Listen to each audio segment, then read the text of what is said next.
One. What up? What up? Welcome to another episode of Debate with Bake, brought to you by Most Serious Entertainment in the heart of Most City, Texas.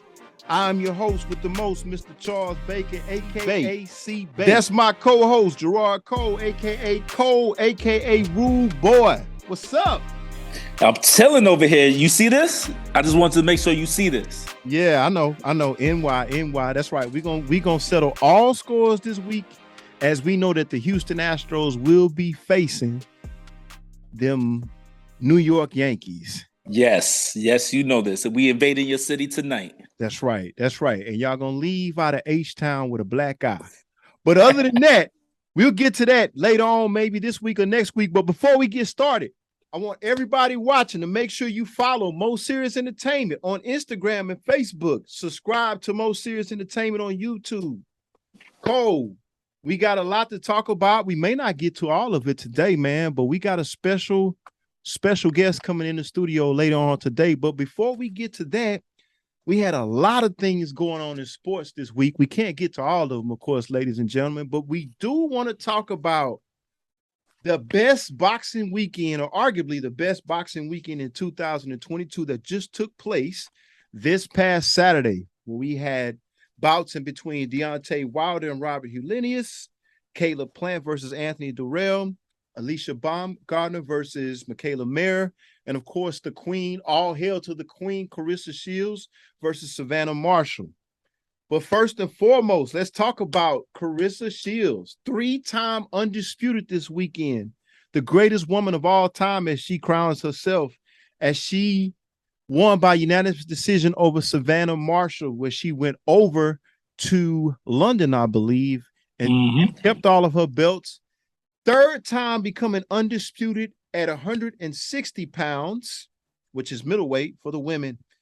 And I mean, with a dominant performance, I thought Savannah Marshall came up with a big-time performance. She pushed Clarissa, but at the same time, as she pushed Clarissa seems like she just got better and better. She had the harder, cleaner shots, but Savannah kept coming forward, and Clarissa Shields took the WBO belt from Savannah Marshall.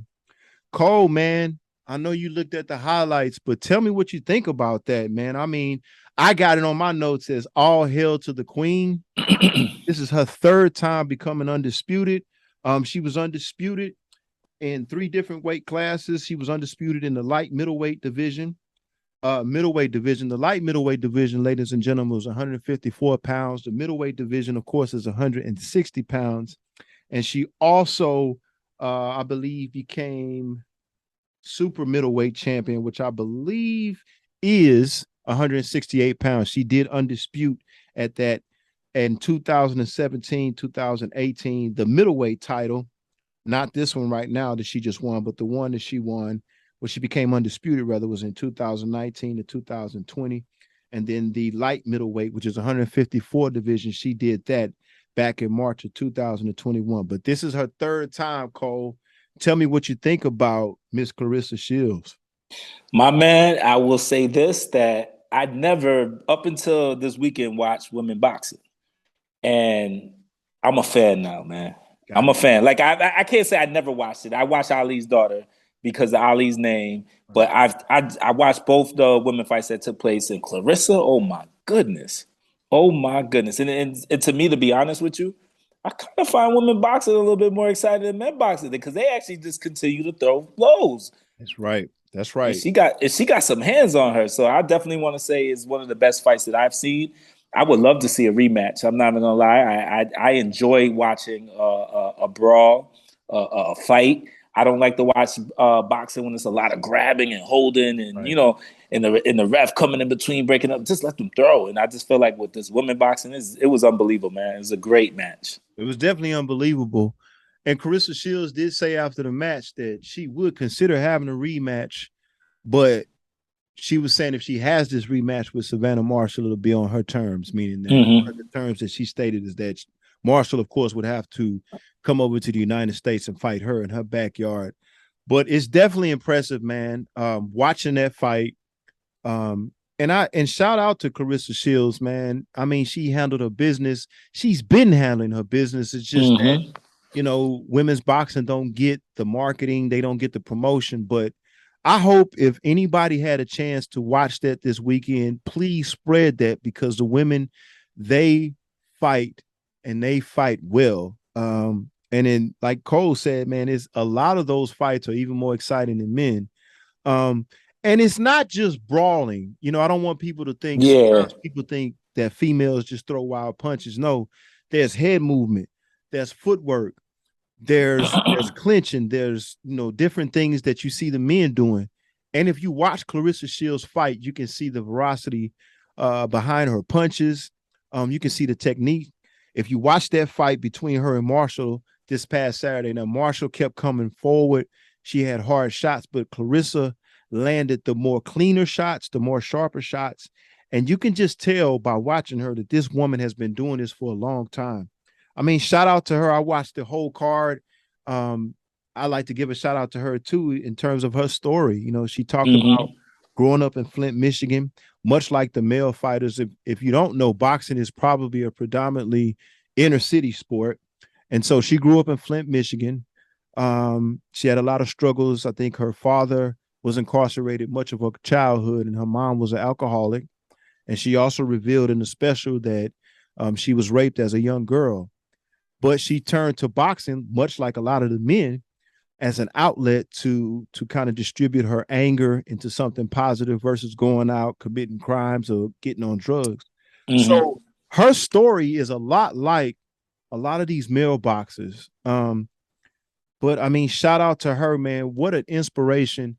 I have a daughter, and I made my daughter watch this fight because I wanted her to see that there also can be female warriors, not just female warriors that just go in there and just swing wild punches, but female warriors that do know how to box, female warriors who take this craft just as serious as the males. And so it was good for me. It was good for my daughter to see somebody who looked just like her, built just like her, go in and fight and handle herself with class.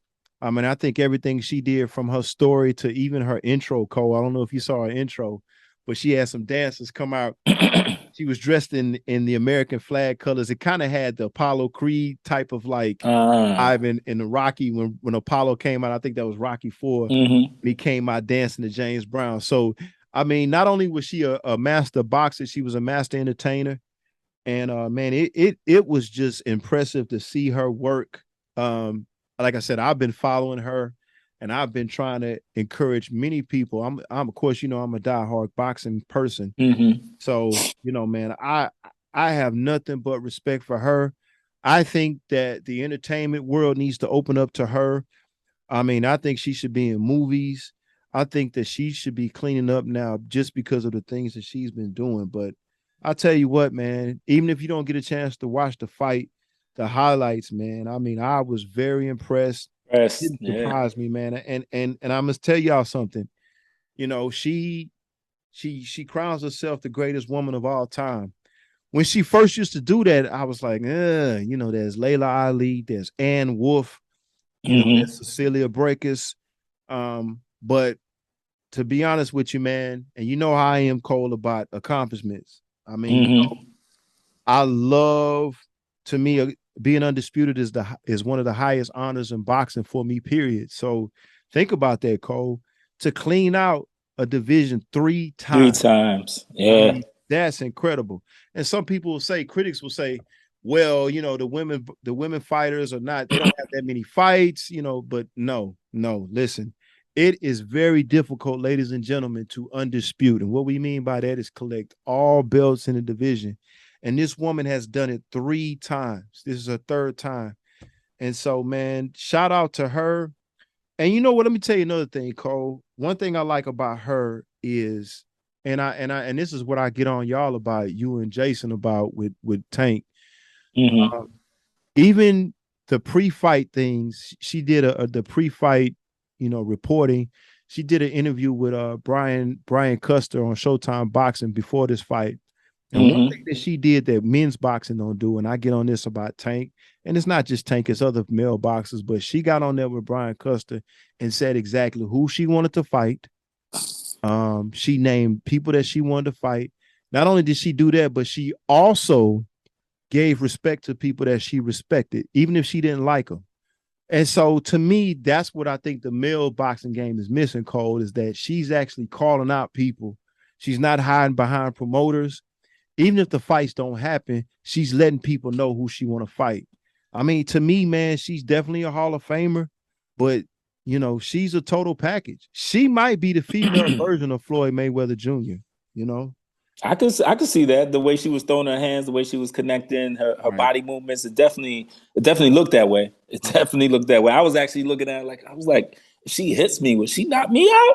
Exactly. Exactly, I'm man. like, Because I'm damn. telling you, that's what I'm telling everybody. If you go and just watch highlights of her. I mean, I don't want to use the phrase she punches like a man, but it's not like watching a female fight in the club, or it's not like watching a female fight in elementary school or middle school. Like, this woman is throwing with a lot of bad intentions, and it's not wild. It's skilled. Um, she is very accurate with her punches, and she's boxing. I mean, she's using head movement. She looks a lot more skilled than some of the boxers that are in the male ranks. So I'm telling you, man, if you get a chance, check this woman out. She is just grabbing history as we know right now in the present. So, I mean, it's incredible to see her fight. But I like the way what she's doing outside of the match too. She's calling out people. She's promoting herself. This is one thing Mm-hmm. I'm kind of hard on Tank about, whether Tank can control it or not. But she's letting people know this is who I want to fight, and that's what I Yeah. think the male game is missing. Like, come out and say who you want to fight, even if you don't want to fight. Promote yourself. Come out and say, Mm-hmm.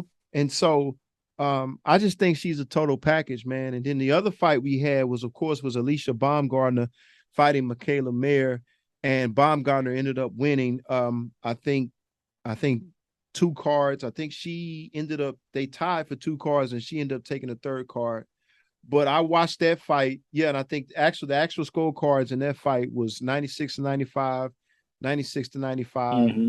and then Mayer took the third card at 97-93.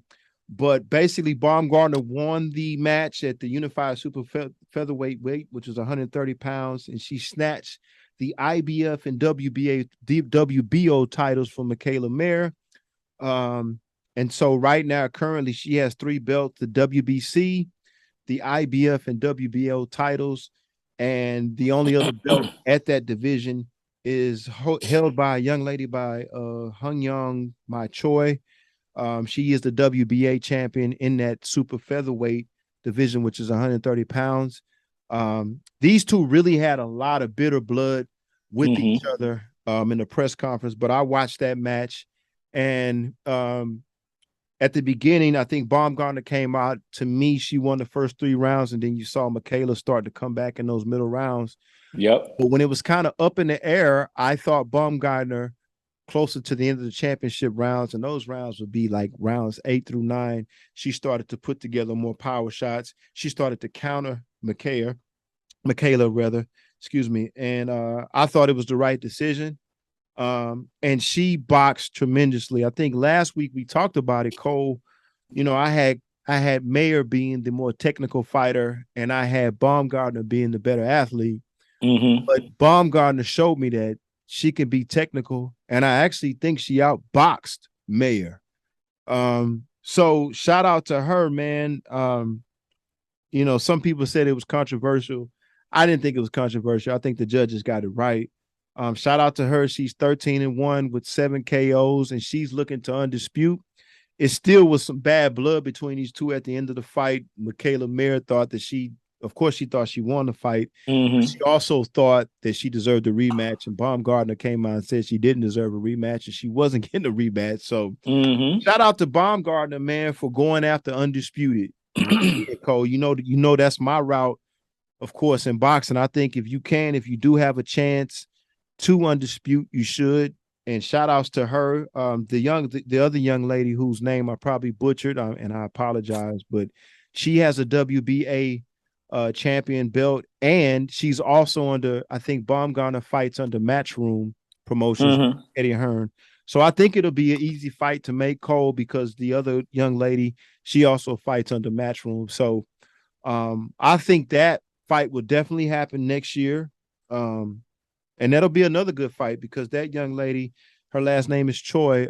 She's a terrific technician as well. So shout out to Baumgartner, man. I think Michaela Mayer, she still looked good enough to me to bounce back, maybe move up if Alicia's not going to give her a shot, if Alicia does undispute. But I thought this was a great fight, man. Both of those ladies traded. They didn't trade the amount of shots that Shields and Marshall did, but they boxed a little bit more. But I thought it was a great match, and it was just dynamic, man. I mean, what do you think, Cole? I know I'm a little long-winded, but I was excited, man. No, I enjoyed it. Like you said, it was the best boxing weekend that I saw.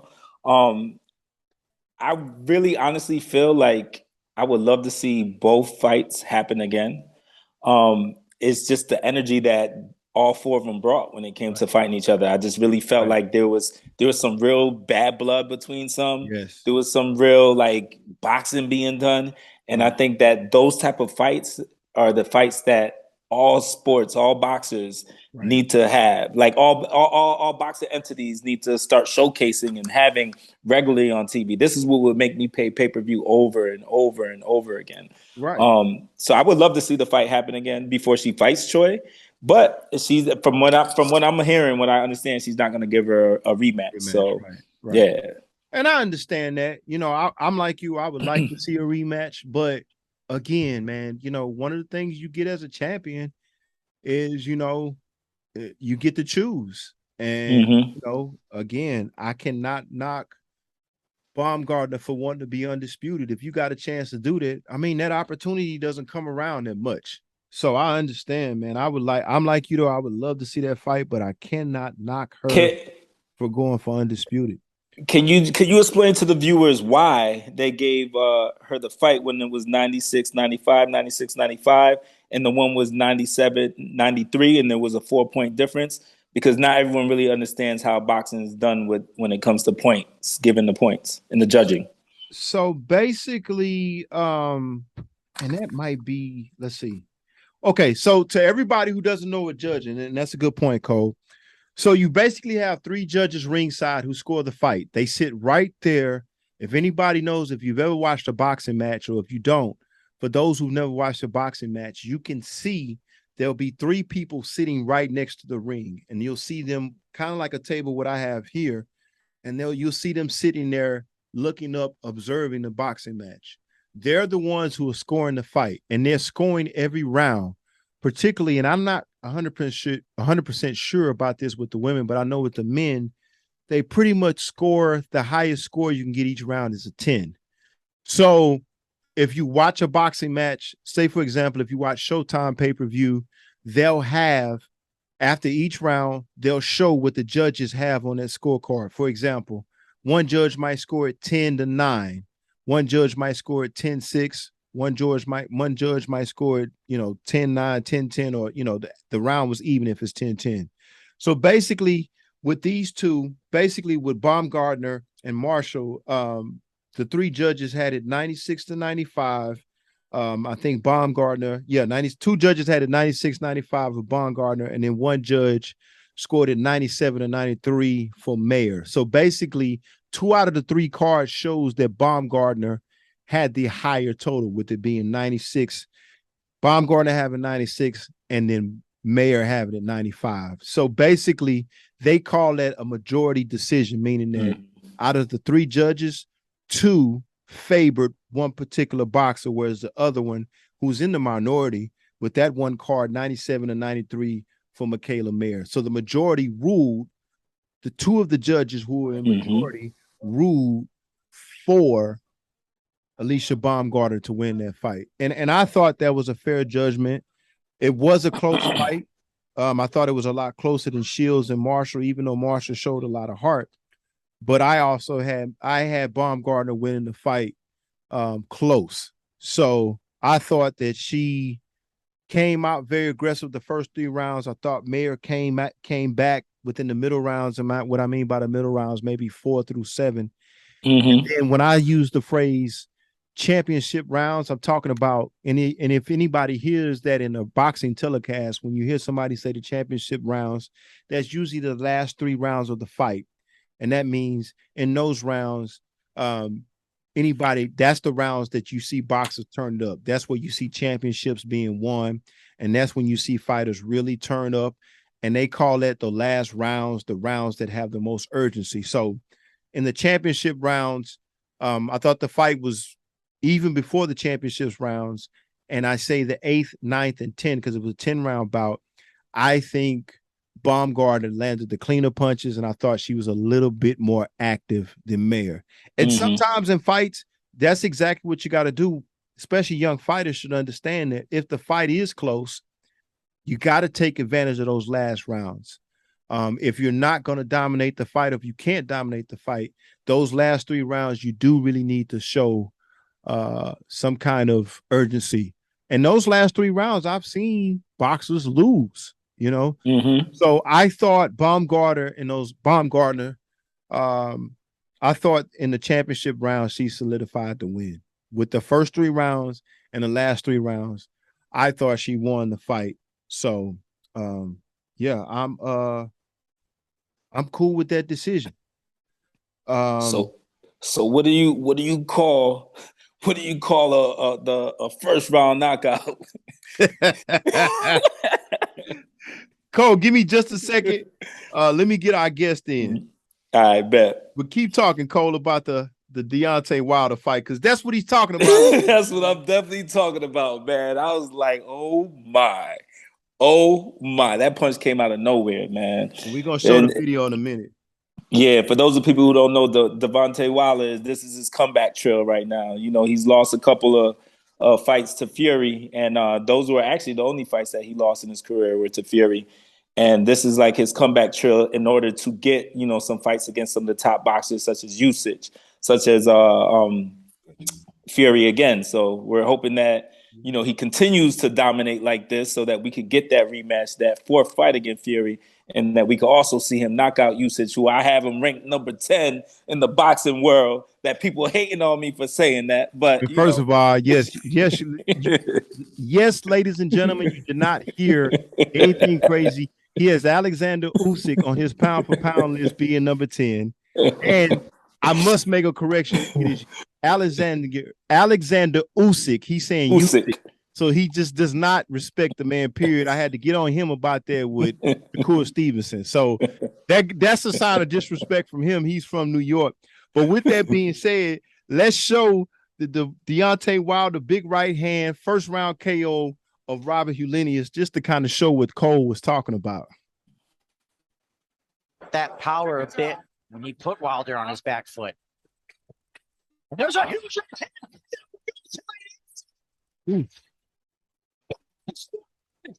He was somewhere else after that hit, man. You just see his eyes rolled up in the back of his head.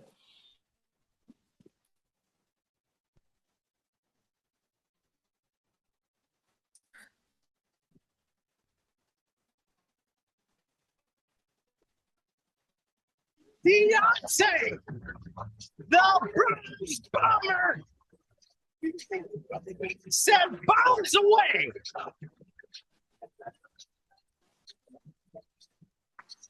When this man steps into the ring, you should not blink.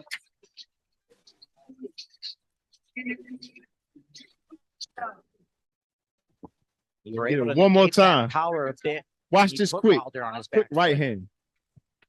There's a huge.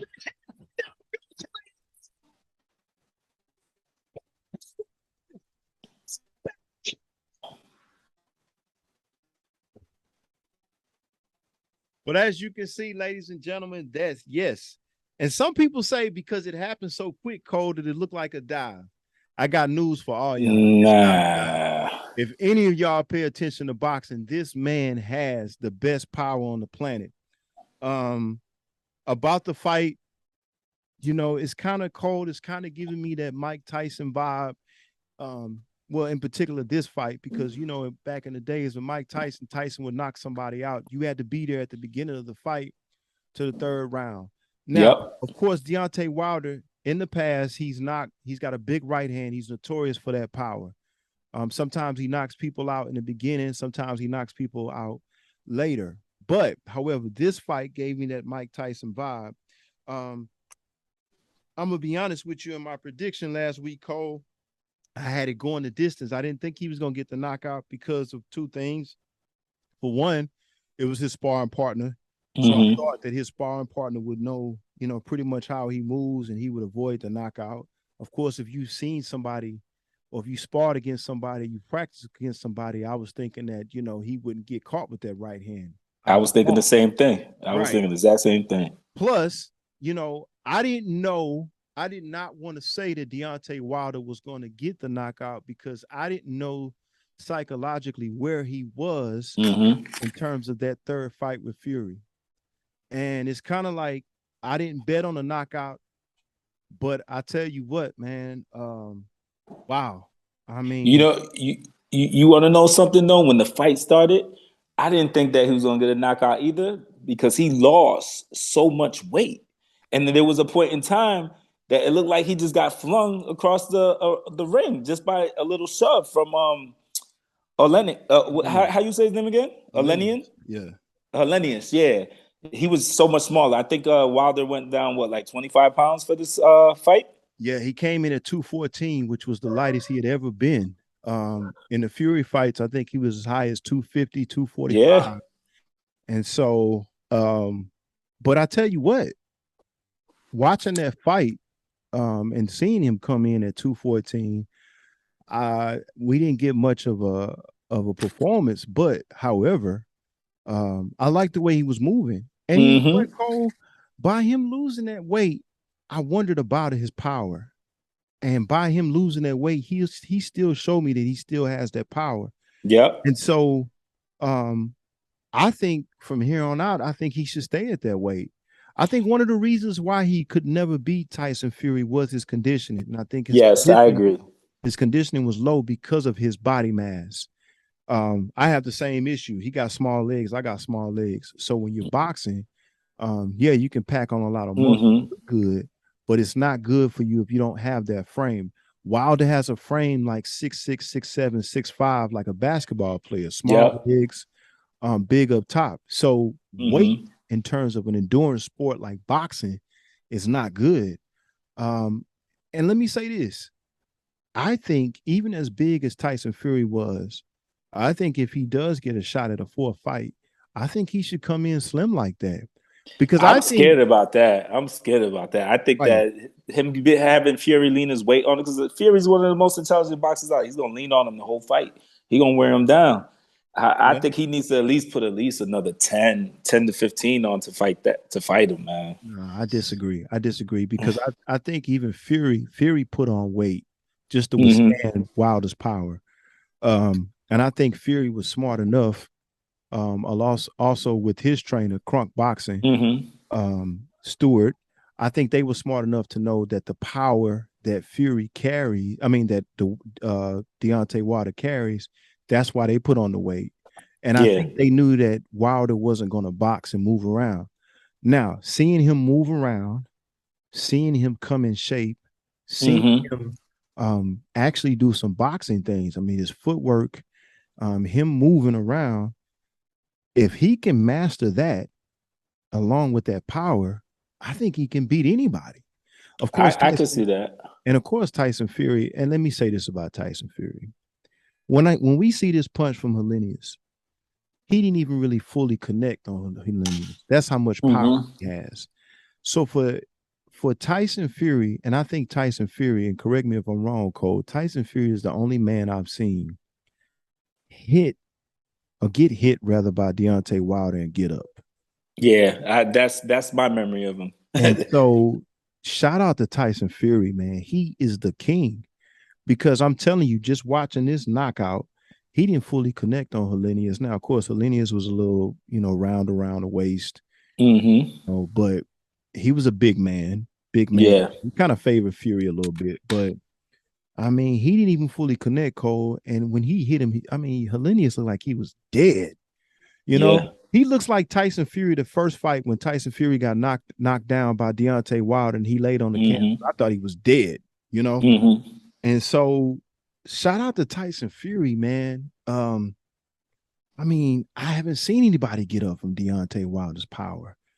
And so just to see him on this punch, on this clip with Helenius, and he didn't even fully connect. I mean, just he might have put the man in the hospital if he did. So, I mean, shout out to Tyson Fury, man. What a hell of a, not only a boxer, but the resilience. I mean, for him, he's the only one I've seen get up from a Deontay Wilder blow. But with that being said, Cole, what should be next for Deontay Wilder? I think the heavyweight division is back on notice. What should be next? I think he should wait and fight. Oh man, I don't think he's ready to fight Fury right away. It should either be Joshua. Maybe he should fight Joshua next and then fight Usyk. Yeah, maybe. Well, today, just today, the WBC did order him and Andy Ruiz to face off. And so they're going to make that announcement in January at the WBC convention. So he's going to have to fight a mandatory WBC with Andy Ruiz, which I think he'll destroy Andy Ruiz. But I think he fights, for me, if he wants. Right now, he says he's fighting for legacy. He says he made all the money.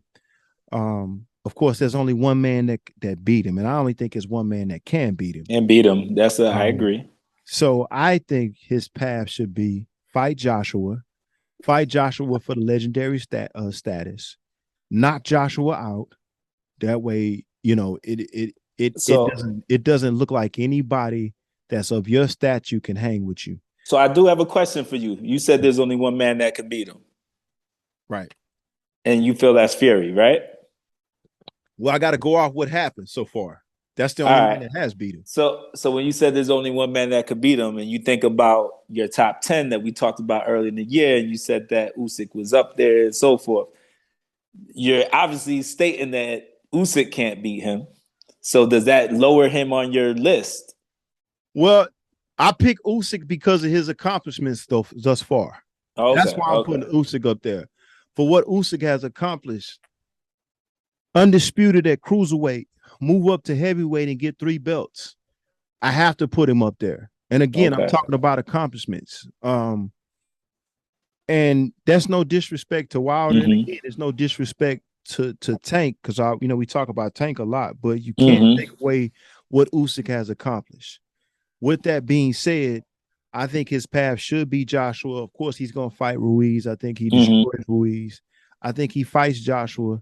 I think he beats Joshua. I think he fights Usyk. And the reason why you fight Usyk is, for me, if him and Fury don't fight, it doesn't look like they're going to fight. Usyk has come out publicly and said that he will fight Deontay Wilder.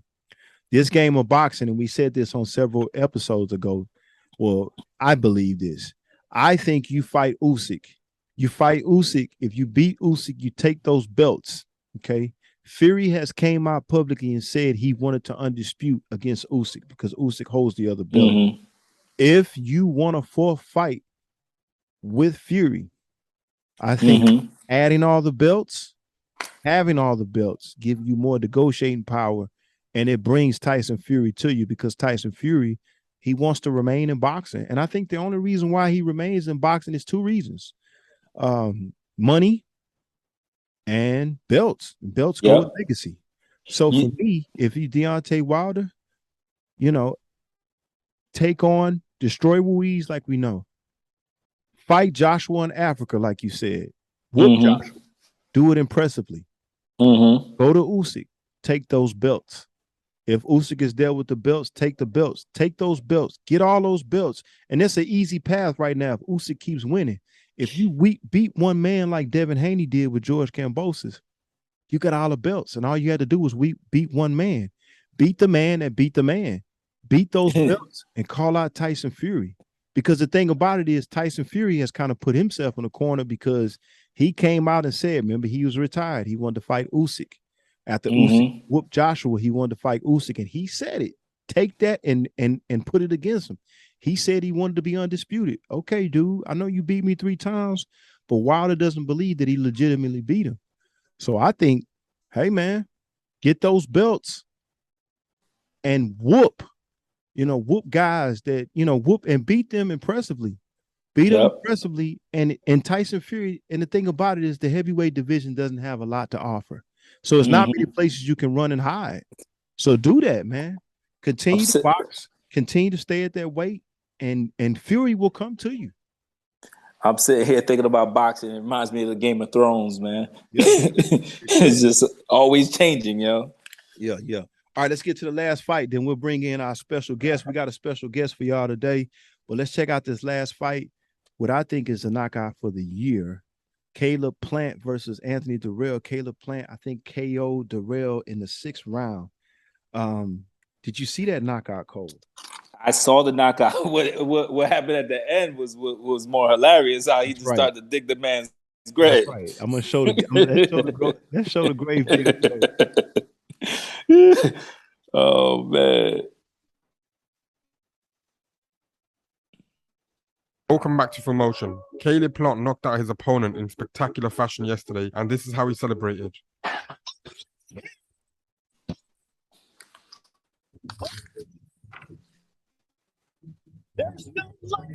There is no love lost there between the fighter. All right, Cole, what you think about that? It's been controversial that people say that he shouldn't have done that, but I have no issue with that. This is boxing, man. Yeah, Anthony Dirrell talked a lot and kind of disrespected the man, and so it's just like football, man. People got to realize this. In any sport, man, when them guys they play, especially at the professional level, there's a lot of emotion going on. So when they get something, I mean, they're going off. I know with football players, and even when I played college basketball, they would tell the media, hey, give these guys 10 minutes to cool down. It kind of reminds me back in the day when the Seattle Seahawks beat the San Francisco 49ers and they interviewed Richard Sherman, and he was going, Crabtree. I mean, they caught him right when he came off the field. So, I have no problem with the grave digging celebration. I think it's entertaining for boxing. I think I love stuff like that as well. Yeah. I find that to be entertaining. Yeah, I love it. I mean, no disrespect. I think Caleb Plant did it. I mean, he did it in impressive fashion. Nobody had him winning by knockout. So, man, I think it's knockout of the year. Cole, what you think?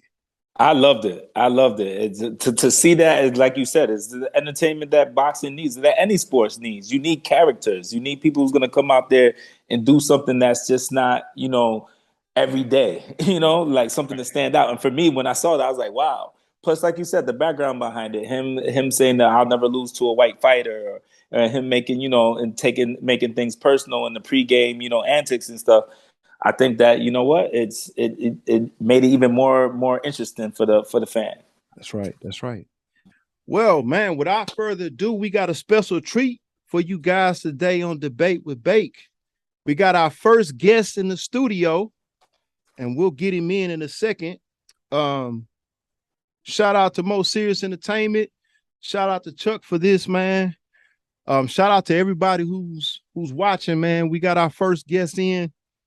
And we're going to show you a video of this young man. If you in Houston, if you don't know who this young man is, then shame on you, because I don't know where the hell you've been if you've been watching sports. But this young man here coined the phrase for the city. All right. But without further ado, before we introduce this young man, and I'm going to give y'all a chance to really, if you don't know who this is, I don't know who you are, but we're going to show some highlights, and then we're going to give him the proper introduction, and then we're going to get right into this interview.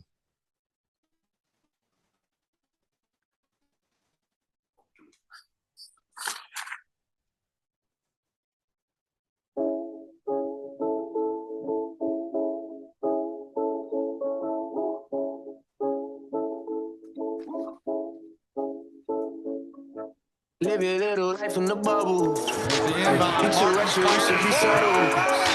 Do too much, it gets you in trouble. Bounce pass right up with So Jackson. get Shot that out of here blocked like by we tumble. Robinson. Yeah, feeling like the king of the jungle. Puts it into Wheeler. I don't feel the need to rebuttal. Blocked by So much Robinson. on my mind that I juggle. Houston hangs on. Drop the ball, don't fumble. Outlet Galen Robinson wants to run. Robinson down pass. Greg, what a find by Robinson. Robinson also does a great job not the same type. All you do is FaceTime. Tries to drop it up. Robinson has to steal it. One of the triggers. Robinson to the rim. Here's Robinson. I go hard. I go hard. Rosie's looking I go hard. Robinson. Robinson nice move driving. Good find by Robinson. Outlet Robinson for Houston. Robinson running it up the floor. Robinson all the way to the hoop. All right, we could play them highlights all night. But before I introduce him, so my guest led Westbury Christian to 3 straight Texas Association of Private and Parochial Schools state championships. Westbury Christian, where I went. In his junior year, he averaged 17 points, 5 rebounds, and 6 assists, being honored as the state tournament's most valuable player after leading Westbury to the state championship, including a game-winning 3-pointer with just 0.8 seconds remaining in the state quarterfinals. As a senior, my man averaged 17 points again, 5 rebounds, 6 assists, repeating as state champions, and by the end of the season received the Guy V. Lewis Award of the City of Houston's top high school player. Was named to the All Greater Houston first team by Houston Chronicle, was a member of TAP's All-State and All-District first teams, and earned a selection of all-Vite private/prep first team. At the University of Houston, played in 136 games, was the team's second winningest player with 103 victories, while finishing among Houston's top 10 leaders in assists, wins, conference wins, games played, conference games played, games started, conference games started, and minutes played. He also became the AAC career leader in assists as professional career. I know this is long, but I got to get his man his just due. Professional career, played with the Austin Spurs from 2019 to 2020. Joined the San Antonio Spurs for the 2019 NBA Summer League on October the 15th, 2019. Signed an Exhibit 10 deal with San Antonio, but was waived. 10 days later, he signed with the Austin Spurs as an affiliate player, where he played 30 games, averaged 8 points, 2.3 rebounds, 4.6 assists in 23 minutes before the season was canceled due to the COVID-19 pandemic. He also played at, I don't know how to pronounce this, but this is overseas. Göttingen. Göttingen boxing, basketball, where he averaged 7 points, 1.1 rebounds, 3.8 assists. And then he returned back to Austin in February 2021 to present. He re-signed with the Austin Spurs, making an immediate impact with a career high. Listen to this, Cole, 14 assists in his season debut at a 122-107 loss to Delaware Bluecoats. Played in 8 games, averaged 7.8 points, 6.4 assists. None other. I know that's a long resume, but again, I got to get his man his just due. Mr. Galen Robinson Jr. What's going on, man? What's good? What's good? That's my co-host, Cole, man. What's good, man? What's up, man? Man, what is the deal, man? I feel like I ain't seen you in a long time. It's good to see you. Just to let you know, Cole, this young man did play at my high school, a winning. Okay. You know, we win state championships down here. But that's okay. Cole, man, he's from New York. He helped me with the show. But good to see you, man. You looking good, man. I appreciate it, man. I put in a lot of hours in order to look like this. Nah, definitely, man. You looking smooth out there, man. Yeah, man. Well, let's get into the interview, man. Obviously, I wanted to interview you not only just because I knew you, but what you represent. I remember meeting you way back when you were 15 years old, and to see where you were now to where you are now. Obviously, the success you had at Westbury Christian, the success you had at University of Houston, I kind of consider you one of the pioneers of putting the program back on the map. For those who don't know, and Cole, you might not know this, but University of Houston, in terms of success as a program, has been dormant for years. You know what I'm saying? I think a lot of people didn't even think we had a basketball team, you know, coming off the Clyde Drexler era, you know, the Phi Slamma Jamma. So I kind of look at Galen as one of the pioneers of putting U of H back on the map. But let's get to your college career. What I want to ask you first, Galen, why U of H? I mean, why did you pick to go there? Obviously, you were the city player of the year when you came out your senior year. I mean, it turned out to be one of the best decisions. Yeah. But why did you pick U of H, brother? It just felt right. Coach Sam, every time I talked to him, granted, he's a long-winded dude. It was probably a 40, 50-minute conversation, but every time I talked to him, it felt like I learned something. And I can kind of feel like a connection of I can't really explain it. Right. But he was sincere, and he told me that if I wasn't going to be given anything, I had to earn it. And he was like, if you earn it, nobody can take it away from you. So he never really told me what I wanted to hear.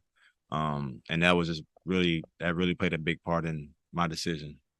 Okay. So you made that connection in terms of you really respected the fact that he, said that you had to earn it. And it was like a lot of people, obviously he has a resume that speaks for itself, but they were just kind of like I remember I told my grandpa and he was like, like, you know what I'm saying? It was like a big deal, and like now me being removed and me having the chance to reflect like, I played with Coach Sampson, like seeing what they do now it's really kind of surreal. And to say that I was a bit of like an important part of that, man, is priceless. Yeah. And for those of y'all who don't know, Coach Kelvin Sampson, man, has a winning resume. He coached at the University of Indiana, as well as I think he won a national championship at the University of Oklahoma. So he's one of the college basketball giants as far as coaching, So man, that's good. Cole, go ahead, man. You got a question? Yeah, you looking back, you get that nostalgia of thinking about, Coach Sampson playing for Coach Sampson. But what was a player that you played against that you were like, wow, I played against this dude and I actually, did my thing? Like, which is there a player that stands out in your memory? I can't really say that it was anybody that I played against. It was more so a guy that I played with, a couple guys that I played with. One guy, Damian Dotson. One guy, Rob Gray. Dot, he got drafted by the Knicks. Hold on. See it. Wait. He from New York and he loved the Knicks. So he almost when you said Damian Dotson. Yeah. But Dot, I spent a lot of hours in the gym with him. And with Rob, it was more so he was just so simple yet so effective in the stuff that he did. It was kind of unique to see because he just made scoring look so easy. I like to say that he scored the ball like his family got kidnapping, getting ransom. You know what I'm saying? So those two guys, they were definitely a pleasure to be alongside of. That's what's up. That's what's up, man. Now, Galen, let me ask you this because, and if you can answer this, this is more for the audience, but knowing what I know about you, one of the things that I loved about you that I wish I would have done when I was playing is that you spend a lot of time in the gym. Let me ask you this. From going from high school, from Westbury Christian to U of H, what do you think was the most difficult transition for you, both on and off the court? I ain't gonna lie, you might have to repeat that because I might lose my train of thought. I got so much to say. But more so, I don't feel like anything really changed as far as how I approach the game. It was more so the pressure. Like it'd be times where like when my freshman year, I remember like it was guys that was going out and we were walking out of where we stayed at the same time, and I was heading to the gym and they was heading to the club. So it was like nothing really changed as far as like even in high school, I remember like me and JD working out and the janitor waiting to have to clean up the floor, and my grandma, she waiting outside. It's 9:30, 10 o'clock at night. Nothing really changed in my approach. It was more so the pressure and more so me putting more pressure on myself, that actually wasn't needed. But I mean, I feel like in the end, I learned a lot of lessons and learned a lot about myself and my character, and that's why I still have a playing career to this day. Yeah, that's good. That's good. Yeah, and I asked that question because like I said, I think that was one of the best qualities about you, and so many young players don't understand that. Like I wish I could show a lot of people, and I can't. But if you ever get a 30 for 30 one day, I hope somebody have some footage on you. But I mean, seriously, that's the one thing I didn't do in high school is that you stayed in the gym. Yeah.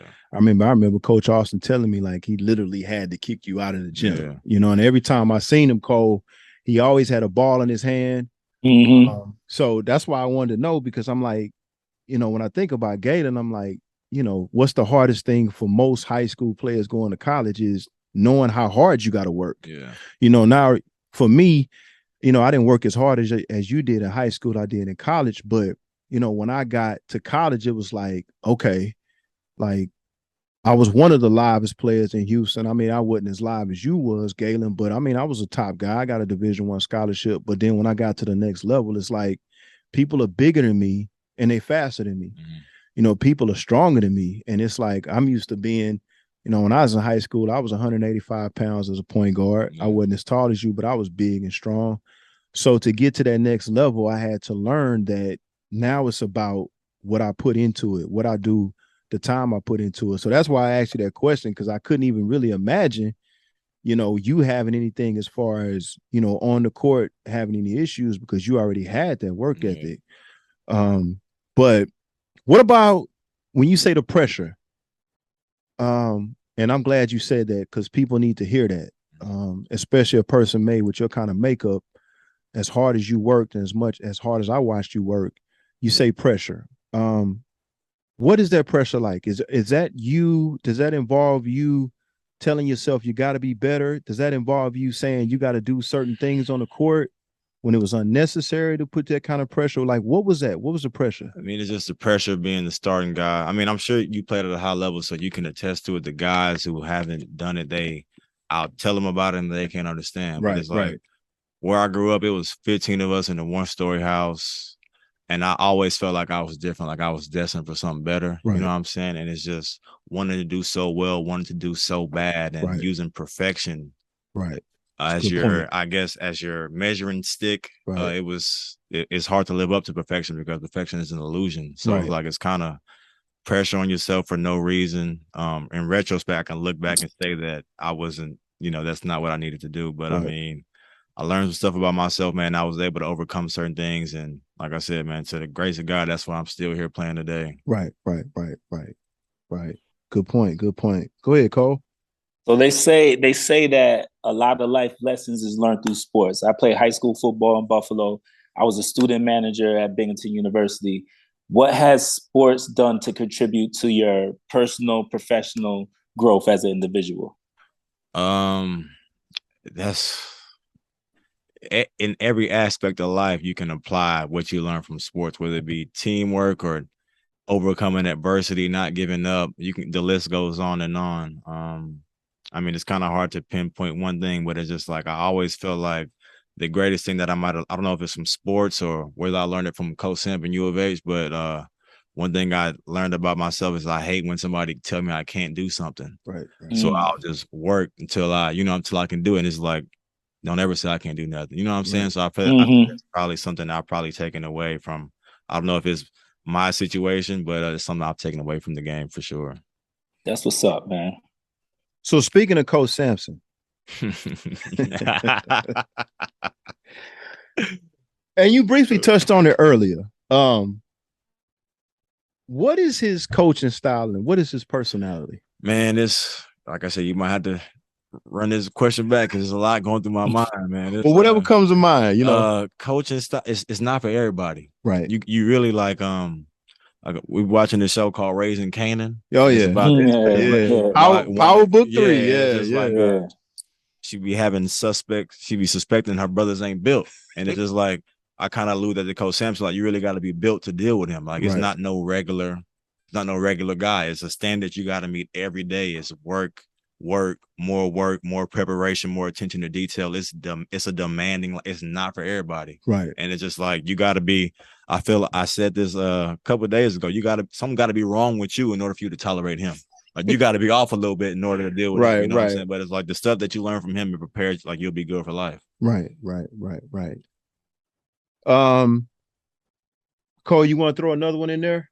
Yeah. What are some of your short-term goals in the immediate future as it pertains to sports and basketball? I mean, I'm currently playing professionally. My short-term goal is to secure.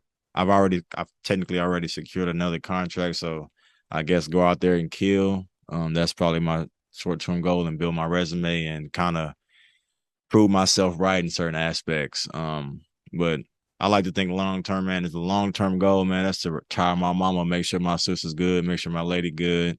You know what I'm saying? That's really all my, what I'm trying to make come true.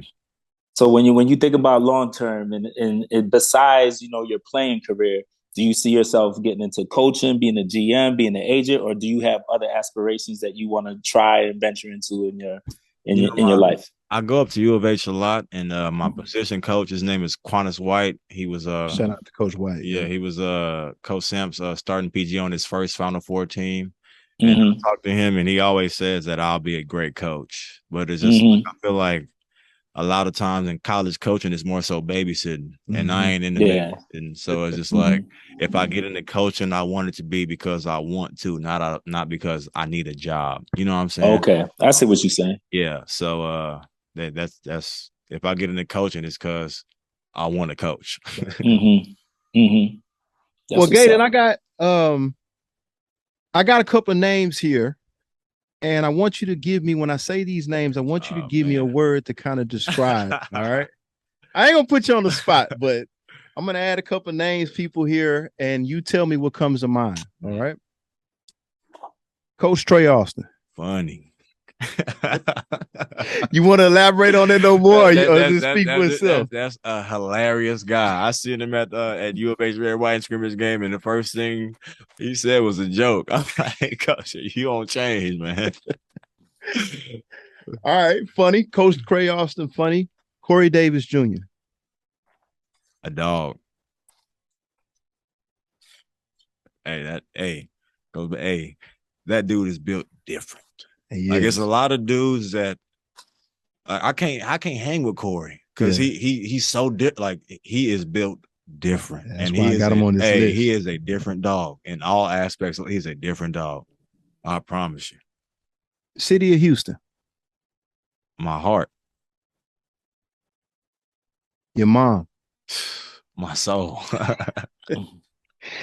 Elaborate on that a lot, man. Because your mom is very intense too, man. Intense, man. I think that's where I get my fire from. That's my ace. That's my rock, man. It's only right that I feel like if I was doing everything I'm doing for myself, I'd be good. But it's like I'm doing everything for all the people who made sacrifices for me because they saw something in me that I might not have seen in myself. And she's a person that she sacrificed so much for me and my future. And she was so much more invested in me that, and I've heard a lot of stories because she hasn't told me everything. So I've heard it from other people. And it's just like to know that she went through that because how much she loved me is like, it made me want to get a world tour. Right. U of H basketball right now. Fortune 500 company. Yeah. Care to elaborate on that? It's running itself. Like I went to a practice the other day and it's just like the word culture. I'm sure you know what it means, but it's just like the word is just. It's like a machine. It's a machine. They do stuff. It's different over there. The manager's coach drop a pin, the manager sprint to pick it up. It's like it ain't. You know what I'm saying? Everything is rolling over there for sure. Hey, I didn't expect that, but that's good. Okay. Yeah. They're third in the country, right? Yeah, something like that. Something like that. Yeah. All right. Memphis. Because it's been on social media, and Cole, you might not know this. It's been a little bit of verbal sparring between you and Memphis. Oh, yeah. But Memphis basketball, what comes to mind? Grimy. I definitely got great respect for Memphis now, but I even had it when I was a player because whenever we played them, it was always a dogfight. You never knew which way it was going to go. Yep. Yeah, so it's just like you respect dogs, you know what I'm saying? You respect dudes that's gonna bring it. So it's like definitely got the utmost respect for Memphis, and it's just like the stuff I tweet whenever we playing them, they fans be getting a little butthurt, you know what I'm saying? But it's just like that's just the love of competition. I don't know why they take it so personal, but yeah, Memphis, I definitely got a lot of respect for their program for sure. Right. Now you may or may not be able to answer this, but I'm gonna ask anyway. San Antonio Spurs. World class. Okay, elaborate on that. I agree with that, but I want to hear what you say because you've been involved with them. It's kind of like if you like basketball in general is it's like a dirty business. You know what I'm saying? It's a business, it's just like it's a business. So I feel like they try to do stuff the best way possible. And it's just like that's why I respect them as an organization so much, because they actually genuinely care about the individual. And I'm speaking obviously on firsthand experience. Like I remember the first time I seen Pop, he walked in, we was lifting weights. He was I got to tell, he was like, "What's up, Galen?" And I'm just like, damn, Pop know my name. I told my Papa, he was like, damn, Pop walked up to you. I'm like, he sure did. Had a hole in his shirt and everything. I don't give a single care in the world. Pop walked up to me, shook my hand and everything, knew my name. Sheesh, that's crazy. Yeah.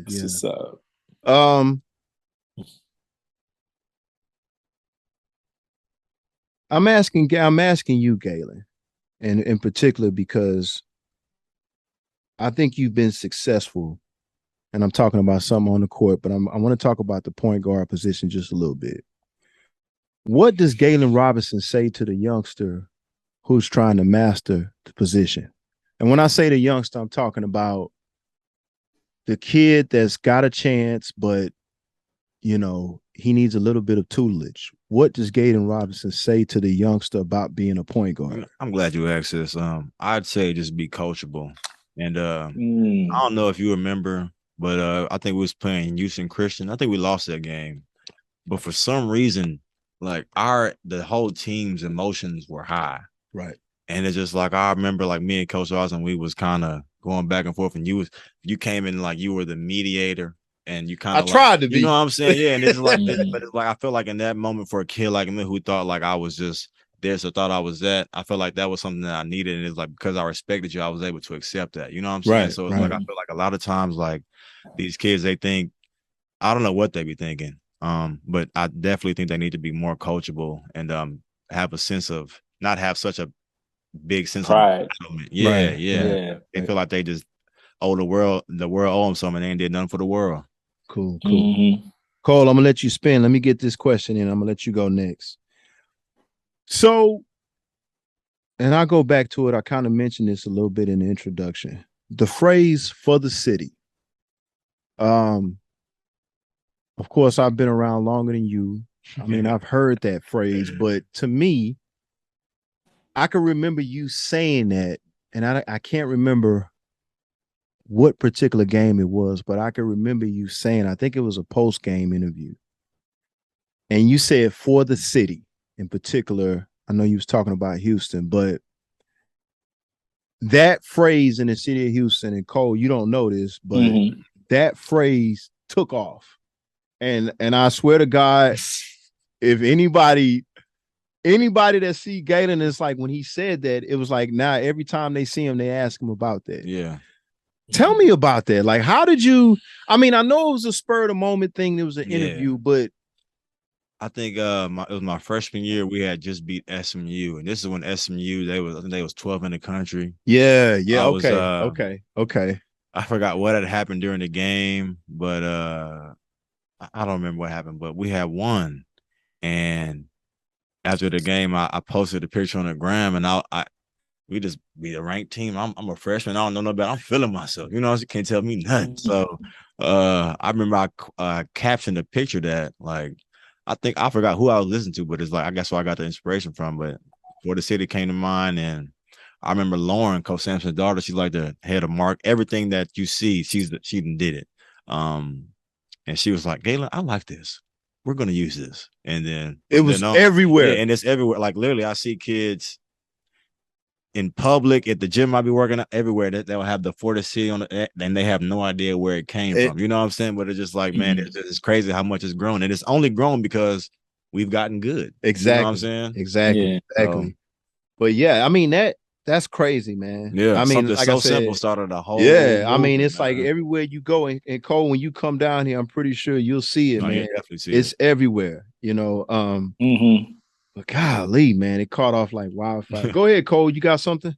Yeah, I got something. Like in today's day and time, especially since the pandemic, mental health is a big, big issue amongst, the Black population, Black men. For us, we're always behind the 8 ball. We always feel like we have to, outperform.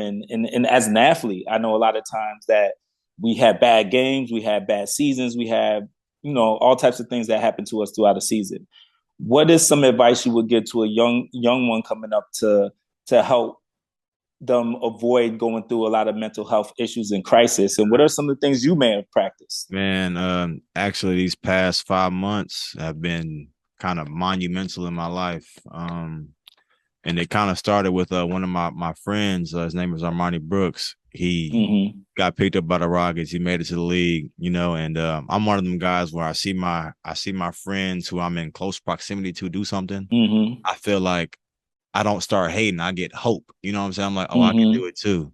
So it's just like I feel like the year that I had, with the Spurs, this last year that I just had, I felt like I played really well. I did too. And right. being with Monty, it was his birthday weekend. We got on a boat. And I'm just like, this dude really got it. So I was like, I remember I hit So I hit up one of my guys, and I was like, we're gonna be in the gym every day, 7 a.m. I hear that, youngsters. Monday through Friday, and it's just like my mindset evolved from trying to chase perfection to just chasing progress. And it was like I've always been one of those guys that's been super hard on myself, but I just really learned to give myself grace. You know what I'm saying? I feel like a lot of times we put so much pressure on ourselves, and it comes from a good place. We want to do well, but it's just like adding that pressure on top of the real pressure that's already there. We're just digging ourselves in a hole. You know what I'm saying? So I say to a young guy, just give yourself grace. Because if you have a bad game, it's not the end of the world. If you have a bad, this is not the end of the world. You got to wake up and you got to see tomorrow too. You know what I'm saying? Yeah, man, that's real talk, because I work in education and in my day job, and one of the things I talk about to the students is, like, one is stop comparing yourself to other people, and you emphasize that you actually support the achievements of your friends. Absolutely. And that's very important. If my guys is there, that mean I ain't far. You know what I'm saying? Exactly. One thing that I've learned is like you're exactly where you're supposed to be in this given moment. You know what I'm saying? So it's like one of the I be in the gym every morning at 7, and one of the guys that I work out with, he's trying to get his professional career started. And it's like I've been helping him so much, and he's been around me so much that I've kind of influenced him to kind of grow his game. And he, by the grace of God, he just got he's about to get his first contract. So it's just like I like to think that I was probably here to help him get started, and then now I'm meant to go somewhere. You know what I'm saying? Is you never know why. You never know the reason why, but you got to just keep trying to control what you can control. That's what's up. I just want to add to that. I'm glad you asked that question, Cole, because one thing he said, and this is for everybody that's listening, not just youngsters, but Galen said the process. Like, stay true to the process. Absolutely. Like, focus on the process instead of focusing on the outcome. Take care of the process, and the outcome will come. So that's big. I'm glad you said that. That was a gem right there. Yeah, it was this dude I listened to. His name is Inky Johnson. Oh yeah, I love Ink. Man, Shout out to Ink, man. Ink be dropping some jewels, but he was like, I think he said, are you willing to put in the work without being emotionally attached to the results? I just saw that too. And I feel like when I first started in June, the guy I was working out with, he gave me like a kind of every Friday, he gave me kind of like a overview. And I felt like because I was putting in a lot of work, but it wasn't with pure intent and it wasn't purposeful. There you go. So therefore I wasn't getting the results that I was, felt I was owed. But whenever I changed my mindset, that's when everything flipped and I started getting better. I started noticing my growth, and all the hard work, all them days of consistency, it paid off. Man, you spitting gems right now, man. Yeah, he definitely is. I like that quote too, man. Yeah. Hey, so let's talk about your business sector right now. Man. We'll let you talk about it, but I mean, of course, in my eyes, what I've seen on the internet, you seem to be a successful business owner. I know of one business that you have. I don't know if you have other, but the clothing. I didn't even think that you was coming today. I didn't think last week. No, not because you didn't. You gave me a word, but last week I didn't even think that to have you on here. I was talking to Coach Austin. I was like, man, you think Galen would come? He's like, yeah, call Galen. So last week I wore my shirt, the shirt that I bought from you, and so I'm like, should I wear it again today? And I'm like, man, that's gonna look crazy that I'm wearing it 2 episodes back to back. But talk to us about your businesses, man, because I think you're successful in that, and to add on to the success that you had on the basketball court, you've also it's kind of translated over to your business. So tell us about your businesses, man. The clothing. I started when I got out of high school, and out of college, and thank God that we had my last season was successful when we went to the Sweet 16. So I kind of got a lot of sales off of the traction, and it was able to hold me over till my first professional contract check, which was in November. You know what I'm saying? So if I had it, I would have been, But I feel like every athlete has to do something that can make them some money outside of their sport. So not just athletes. Yeah, athletes, everybody. Because though, like I remember when I was in Germany, practicing twice a day. It was COVID, so you just to the gym and to your apartment. And I was just in there just all day, and I would go from playing the game to doing stuff for my business, and it's just like it's literally something to keep your mind, like give your mind an escape. Because if you let whatever your main job is pollute your entire mind, it'll you know what I'm saying, it'll destroy you. So thank God I had it, because it definitely was like a kind of a mental release. And I feel like everybody definitely needs something that they have fun with that can also make them some money. Now give us the name of your business. It's called Substantial Worldwide, and just like how Nike slogan is just do it, mine is find your purpose. So it's like kind of positive clothing, self-inspirational clothing that is everybody from all ages, all races, they all like it. So now is it substantial? What is it? .com? What is it? The number 1 and then substantial.com. Okay. And what are your products? Tell them your products. Man, it's everything. Just give us a few. It's just like hoodies, shorts, sweats, sets and stuff like that, hats. I do a lot of stuff for U of H. So it's just like I just feel like the brand has given me a lot of wiggle room, to be creative, you know what I'm saying? So I definitely have a lot of fun with it. Definitely like to experiment with it to see, you know what I'm saying? So it's definitely fun too, So the crazy thing is I'm not one of the type of guys that you would look at and be like, oh, he's swaggy, know. It's just you know what I'm saying? So it's just something fun to do, man, and I'm glad that it caught the type of traction that it did. Yeah. You have the jacket? I mean, this is the one. Show the jacket, because I'm gonna give you letter. It's just a Letterman that I what a camera. Show it to the camera right there. Turn like that. Yeah. So now I want everybody to see what's on the back of the jacket. For the city. All right. Yeah, for the city. And then I want Cole to see.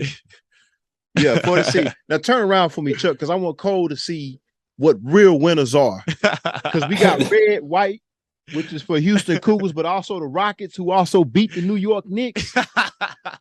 So I want everybody to see this, and I will be purchasing one of these jackets. Appreciate you, man. But I like for the city on the back of the jacket. But hey, man, I love that jacket. I was actually telling Jason, man, and I got to get one of them because I'm a Letterman jacket.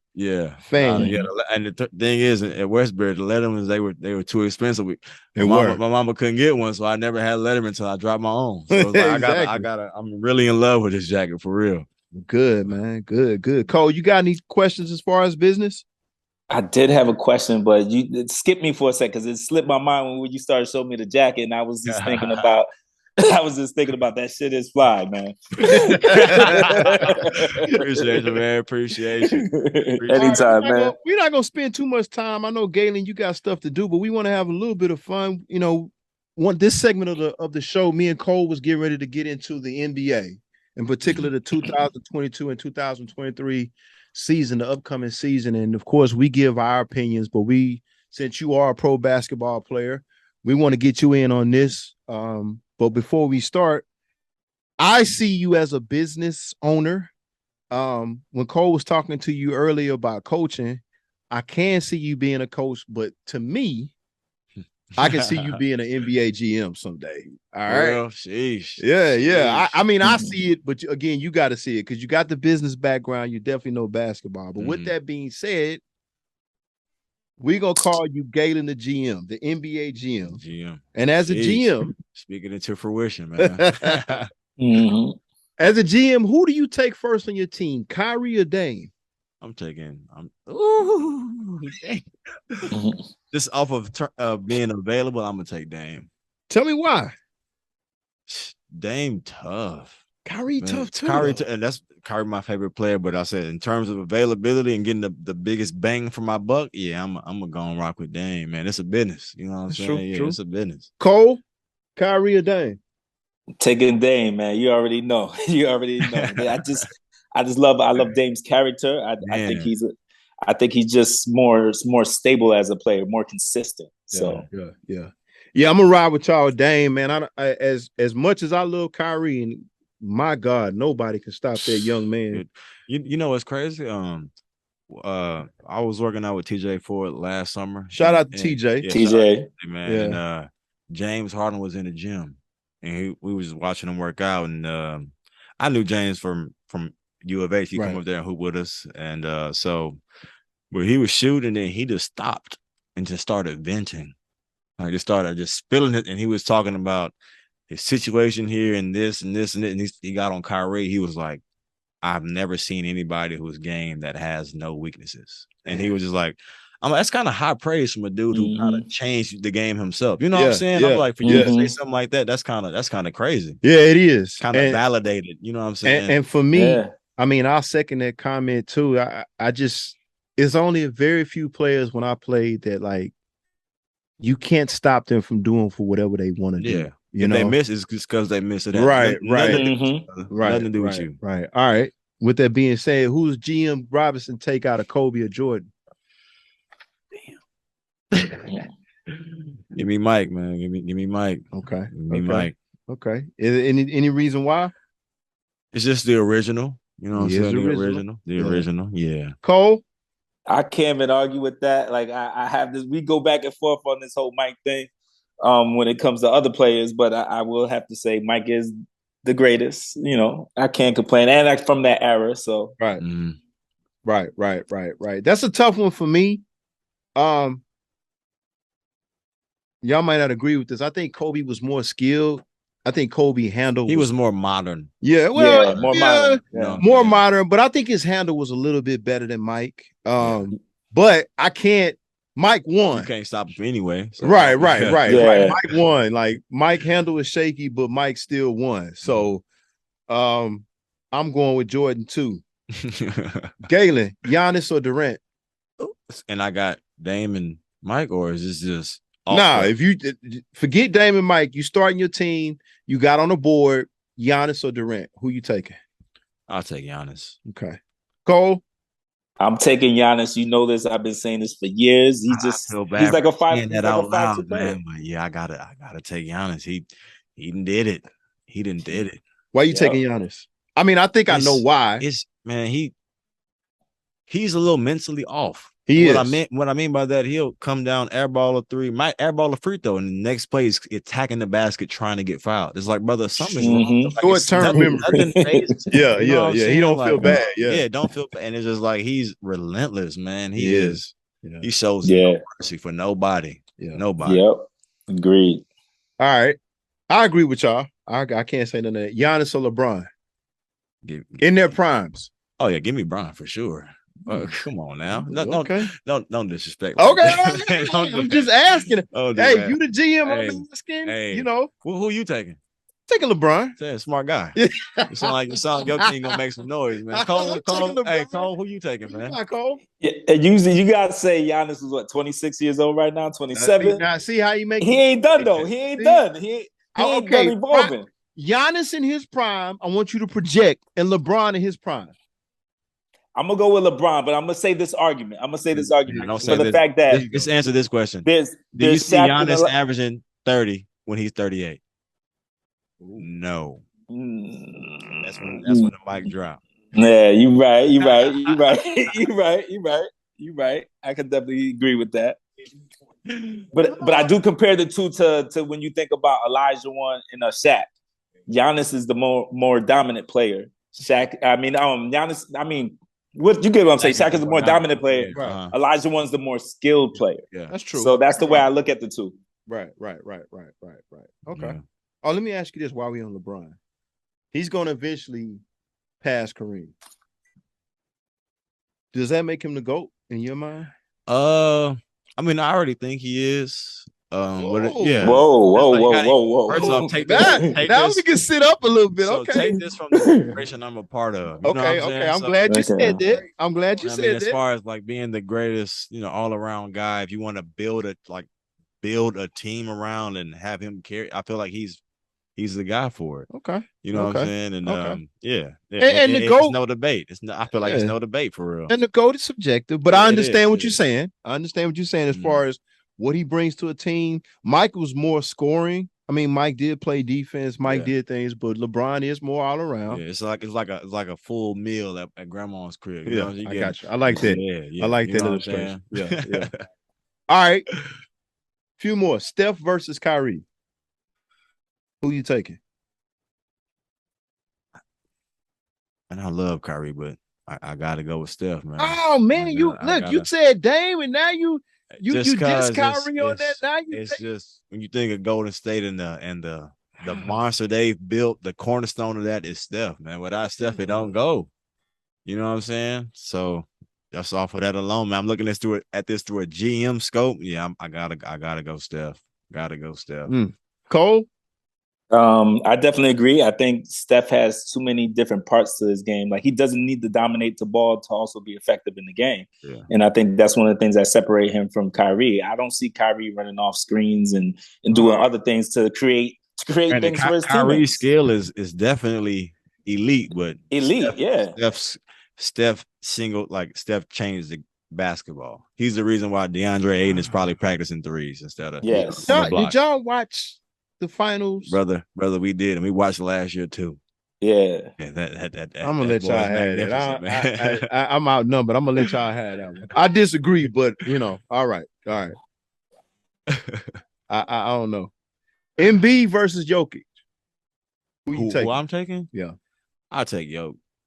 Okay. I'll take Jokic. I get it. Embiid might be more, but I just, as far as the basketball lover in me, I got to take Jokic, man. Embiid, you too tall to be on the floor so much. That is like Jokic don't really touch the paint. That is annoying. Yeah. Joel Embiid, he's always on the ground. Night, it was him and Marcus Smart. They got into a scuffle, and Marcus Smart, I think, might have touched his leg, and he fell backwards. He was like, "Brother, what are you doing? Act, you know what I'm saying? Act your height. Act how you look. Well, you look scary. You know what I'm saying? Like, what are we doing, man? Yeah, I definitely got to take Jokic though for sure. I was going for Embiid, but he just convinced me. Cole, what you got Embiid versus Jokic? I've been saying this since last year. Joker is the most dominant, most skilled big man that this game has seen in a long time. You have. Yeah. All right. Serious. Few more. And you might not think this is much, but again, I'm asking you as a GM. Jimmy versus Harden. In their primes. Oh, yeah, James. For sure. Granted, Jimmy a dog, but James, like, he's part of one of those guys that changed basketball. Everybody's doing the size. The rules are changed. The rules are altered because of James Harden. Like, yeah, and make no mistake about it. Yeah, I'm taking James for sure. As a GM? As in the prime? Oh my God, absolutely. Rockets, James Harden? Which Jimmy Butler are you taking over him? I'd like to hear it. I'm just saying, to me, I guess, and I'm biased because here's the thing. Here's the thing. For what Harden done, like, you got to think about what the Rockets did when they brought Harden over. Never had a losing season, playoffs. They just lost to Golden State. I mean, I get that, but see, and we've been hard on Harden in this show, and I know Harden. You worked out with him. I know you can appreciate that, and I get what you're saying. It is very special what he does. Very. But see, the problem I have with James Harden is this. Now, just hear me out, and I can see you swelling up. I just hear old school speaking. Nah, this ain't old school. This is cool. You got to rock me on this. Okay. When he was in Oklahoma City, right? He won 6th Man of the Year, right? Absolutely. And I thought that's what he was. When the Rockets brought him over, they built a team around him, okay? And second round of playoffs, I think they got to the Western Conference Finals. But for me, in D'Antoni's system, and I fought Harden for this. In D'Antoni's system, there's a dominant player, James Harden, Steve Nash, where it worked, but D'Antoni gave him free reign to do whatever he wanted to do on the court offensively. Granted, he earned that, Yeah. But my problem with this is he does so much on the perimeter, and it takes him a lot of dribbles to get a shot off. Yeah. By the time you get to the playoffs, and that's why I think he runs out of gas. And it's not so much his lack of skill, but when somebody gives you that kind of offensive, I don't want to say permission or prowess, why not start at 15 foot? You can shoot free throws. Yeah.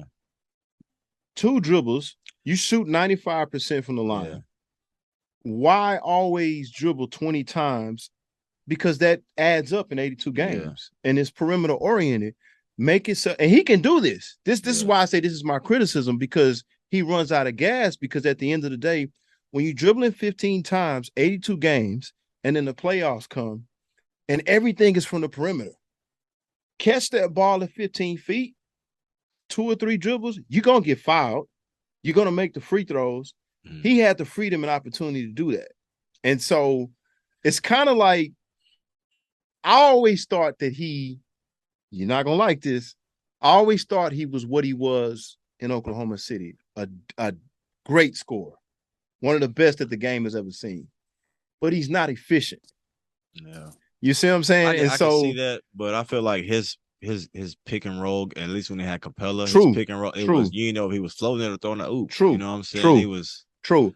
I guess I'm not knocking him for his skill, because he's got skill. I'm just saying I want to see him make it easier on himself. And I felt like in D'Antoni's system, D'Antoni wasn't going to stop him from doing that. If you watch Kawhi Leonard, when he catch that ball, he's decisive. When he catch that ball, it's 15 feet. And it's kind of like, he not out there, boom, boom, boom. When Kobe was going through what he was going through, like all the great scorers, they definitely had the mid range, the mid post. Because scoring is not so much about you doing the same thing dominant like he did, but it's getting scoring in bunches. Yeah. Free throws, fast break points, and everything. And James Harden, like, make no mistake, I remember the first time he came up to U of H, and it was him, Pat Bev. Good God Almighty, Pat Bev is the same everywhere. Bro, he don't turn it off. Like, something is wrong with him for sure. Like, Pat Bev don't be talking junk to you regardless. I remember the first time I seen James Harden. Like, granted, Damian Dowson, he's probably about 6'5", about 220. Nicely built dude. And athletic. Man, James looked like he was about 6'7". Like, he's like, that is a mountain of a man. And he's strong. He's strong. That's what I'm saying. Strong as an ox. That's what I'm saying. Get them. That's my point. I remember this is off topic, but I forget we was going to, but we was feeling ourselves, started talking, and then we were up, and then we lost. Like, James I think might have scored like 12 in a row. Just easy. Like, just flip the switch. Just like, I'm like, yeah, he's really a professional. Like, he really does this, man. It's crazy. All right. But yeah, James is. I get you. I got tough, you, man. I got you. All right, just a few more, and then we got a few more minutes. All right, Morant versus Anthony Edwards. I'll take Ja. Okay, I'll take Ja. Okay, Cole. Actually, I feel like Ja, his game is more athletic, and I feel like Ant-Man, his game is athletic, but it's also more skill. I'll take Ant-Man. Take Ant? Yeah, I'll take Ant. Okay. I'm glad you changed your mind, because my whole argument was that I don't believe even kind of similar to Russ for real. Like, if you ever lose them Jets, ever lose that bounce, like, will he ever exactly? You know what I'm saying? Right. Exactly. I go with Ant. I think Ant hasn't even reached his full potential. I don't even think he's even close to it. Yeah. All right, 2 more. Hey, man, we ain't got to speed through this. I'm enjoying it. You know, I'm enjoying it. You know what I'm saying? Yeah. I'm just trying to be mindful of your time. You know, I know you probably got workouts in the morning and all that. I get it. You know what I'm saying? All right. Tatum versus Durant. JT. Right now? Well, let's say primes. I'm KD. KD? Yeah, no question. Yes, yeah. You make it seem like that's easy. It is. It really, I feel like KD, it was just like granted, like, with the new rules and stuff, like, you get an offensive rebound and the shot clock resetting at 14, it's a lot more possessions. But when it was real buckets, it's way less possessions. You still getting 25, 30. Like, I'm taking KD for sure. Yeah. Cole? Yeah, how y'all Go know I ahead don't and be like the underdog. that? You always the underdog. I gotta go with Tatum though, man. I Tatum? think Hey, I'm going with Tatum for a few reasons, man. these better be backed up with great facts, man. No. I'm going with Tatum for one of the reasons that I think he's a better defender. I really do believe he's a better defender than Durant. Maybe, yeah. I can see that. I think that he has not reached his potential at all yet. I don't feel like I don't feel like it's much higher. It's like, where do you go from here? You know what I'm saying? It's like what is the next step? Like, I think controlling the game, learning how to control the game from his position, and I think that's one of the next steps for him. He does have blind spots where he don't. Yeah, for sure. Yeah. That's a good point. But he's definitely elite, though. Mm-hmm. Mistake. Hope But that Jason don't see this. I would go with that, but I could also see why anyone would go with Durant. I'm not gonna knock Durant. I just ain't the biggest fan. I think I live in New York, so we hear a lot about Durant. We think he's soft out here, man. By the way. About the accent, I would get it. Yeah. All right. Luka versus Durant. Luka. Wow, you didn't even give it a chance. I could have named anybody. Hey, it's just that he's special. Hey, he's different. Yeah. He's different. Against Durant? Versus Durant? I'm taking Luka against anybody. He's this generation's LeBron, man. Yeah. This generation's LeBron. I feel like I can't lie. Hold on. In terms of how he affects the game, he's on that level. Well, hold on, but I told you this before. I told you he's the only person like LeBron that controls the game like that. Yeah. You play at his pace, his tempo. So you agree with that? KD, he can get buckets with the best of them, but that's about it. Luka, everything like, rebound, pass. Defense is horrible though. Okay, so hold on, hold on. Both of y'all's body language changed completely. So let me ask y'all this: since y'all love Luka so much, he about to present some numbers. Oh no, I ain't. So y'all taking Luka versus LeBron? Nah. You can't take that. Not in prime. Okay, nah. All right. I'm just making sure y'all better shooter though. At better shooter than LeBron. Better shooter. Yeah, better shooter. Mm-hmm. All right. Okay. But y'all had me a little scared. You see how both of y'all perked up when I said he said Luka before I even got it's no, yeah. You would have said I would have had to recant my statement, but you didn't. So the statement stood. I would love to hear your thought on Kawhi versus Durant. I said KD. Just off of just being available. When's the last time you seen Kawhi play? Okay, all right. I got it. If we take out the last time we seen Kawhi play was in peak COVID. What are we doing? Okay. GM now, I'm getting the best bang for my buck. Come on, I'm taking Mr. Durant. I mean, I am surprised to hear you say that. Based on how you play, and Kawhi won with the Spurs. He wins everywhere. Listen, brother, I understand that wholeheartedly, but I'd take KD. Okay. I'd take KD. I'm Kawhi.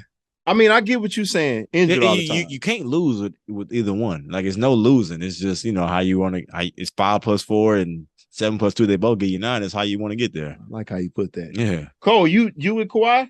I'm with Kawhi all day. You know this. I'm a Kawhi fan for life. That's my guy right there.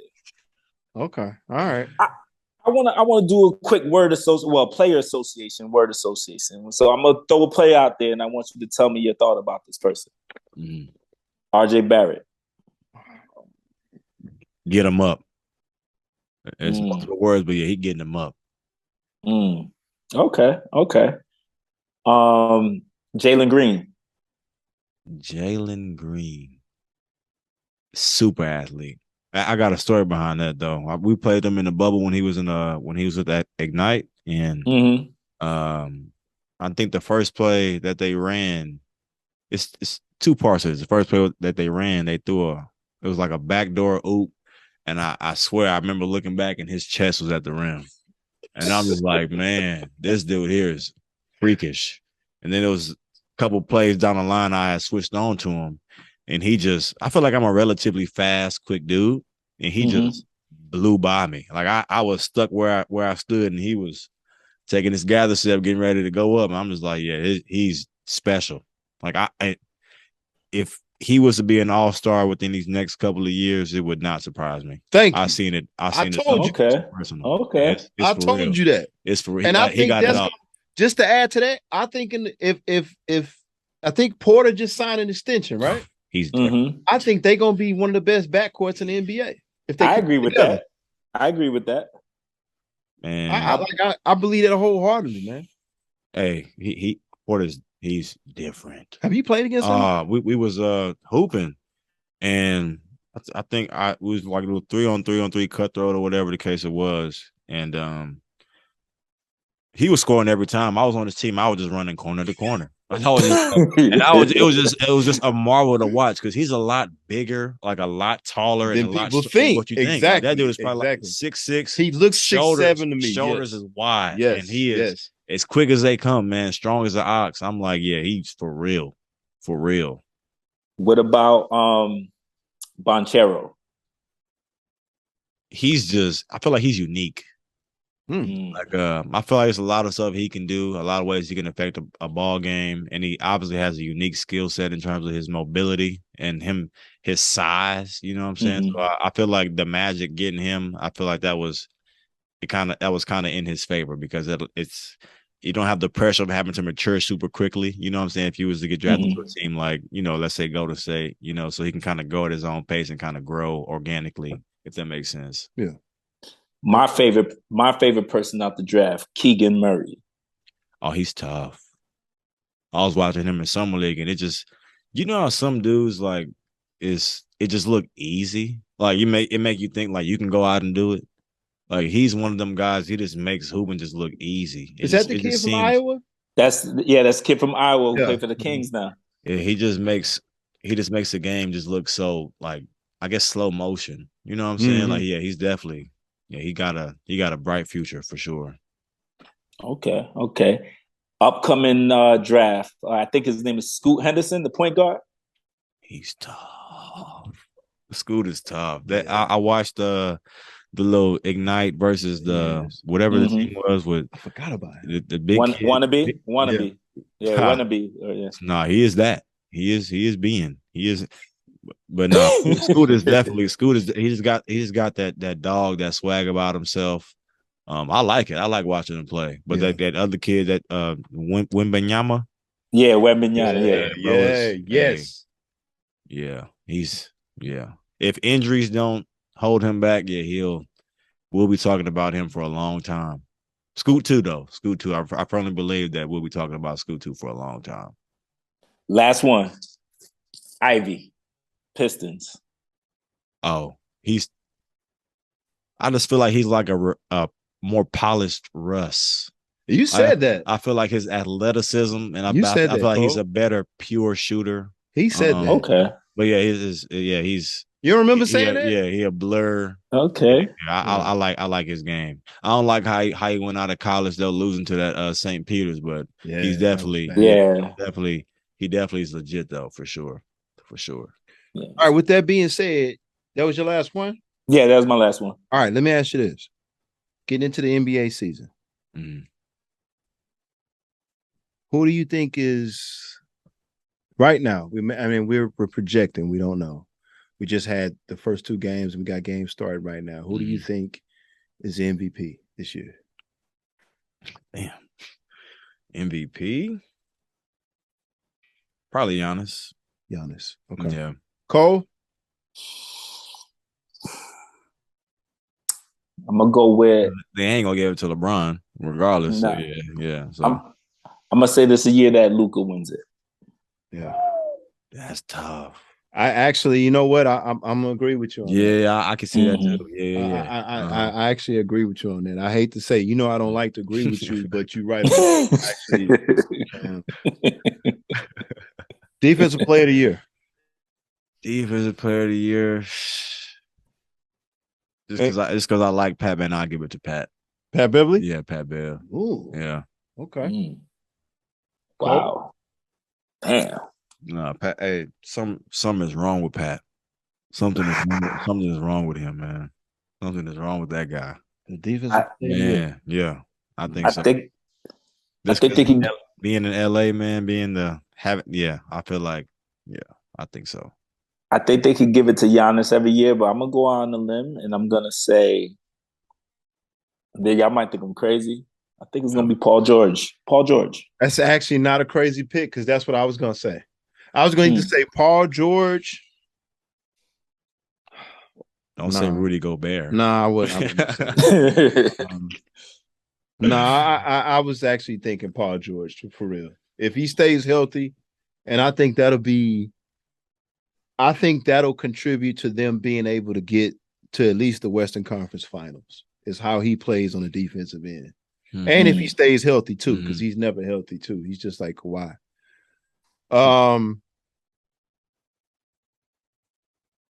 Who you got coming out of the East? I always felt like the East had more teams and the West just had more. The East had better teams and the West just had more star power. So I feel like a lot of teams, and it's a lot like, especially now, is a lot of teams that are a lot more balanced, complete teams. So you can go Boston, you can go Miami, you can go the Bucks, you can go. Okay, all right. Let me make it a little bit more interesting. I'm glad you said that. A lot of guys. So give me the top 6 in the East. Top 6 teams. Is Lonzo back? Nah, they said late in the season if he does. I don't think he's coming back till later. This is in no particular order. Yeah, but, just top 6 teams that you think will make the playoffs in the East. I'd say Philly, Boston, Brooklyn. I'm at 3. Miami, Milwaukee. Okay. And Atlanta. Oh. Who I leave out? Mess with him. The Knicks. Yeah. The Knicks. Oh yeah, they rightfully so. Go ahead, Cole. On that. Cole, go ahead. I'm gonna go with Atlanta, and not in no order either. Atlanta, Boston, Philly, Milwaukee.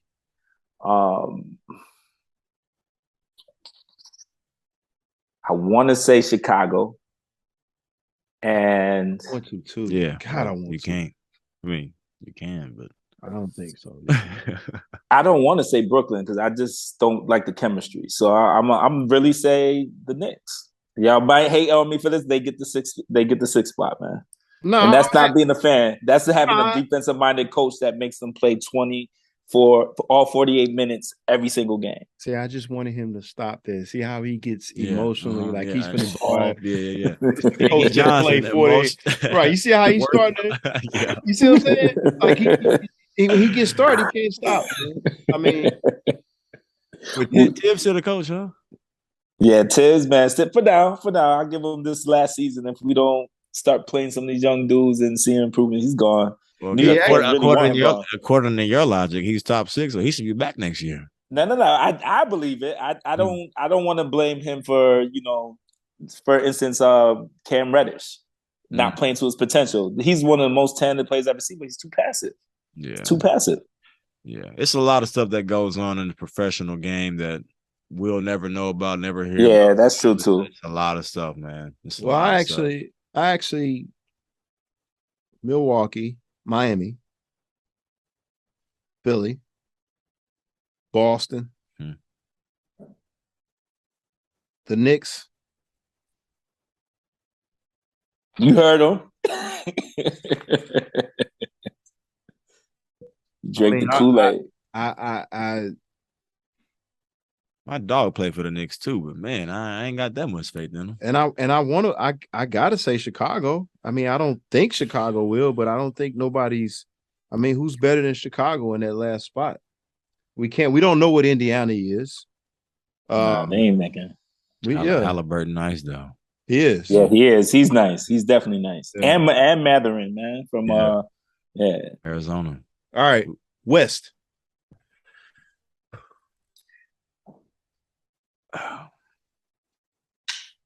You don't remember, it's no order. No order. Definitely got to start off with Golden State. Of course. Healthy Clippers. Definitely Denver. Yeah, I like Denver. Memphis.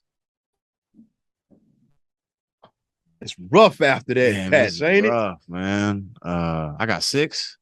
That's 4. I'm at 4. Yeah. I'm at 4. So you got Memphis, Golden State, healthy Clippers. Pelicans, I didn't think about it. and Mavericks. What am I doing? You got the I Mavericks. definitely think the Pelicans gonna do it. If Zion if they got their full, yeah, I Mhm. definitely they can make some noise for sure. Okay, before I go to you, let me go back. Mhm. Let me take Chicago out of the East. I'm taking Cleveland. Oh yes. Yeah. You must have looked at a list. No. I just thought about it because I forgot about Cleveland. I forgot about Cleveland. Yeah, for sure, Cleveland. Take Yeah, for Chicago out of my Yeah, list yeah. and put Cleveland in Yeah, there. take Atlanta out of mine for Cleveland. Yeah. I agree with that. I would And agree the with guard, that. I love the was it Garland? Garland. I love Garland. that game. He's fake. Right. He is And unreal. the kid from USC. Mobley. Mobley. Yes. He's Sorry. super talented. Sorry, Cleveland. No disrespect. Yeah, not at all. Yeah. Good God. Go with your West Coast. My hands down 3, no matter what, is gonna have a great record. Is gonna be Golden State, Clippers, and Denver. Okay. After that, I'm gonna go with Minnesota. I'm gonna go with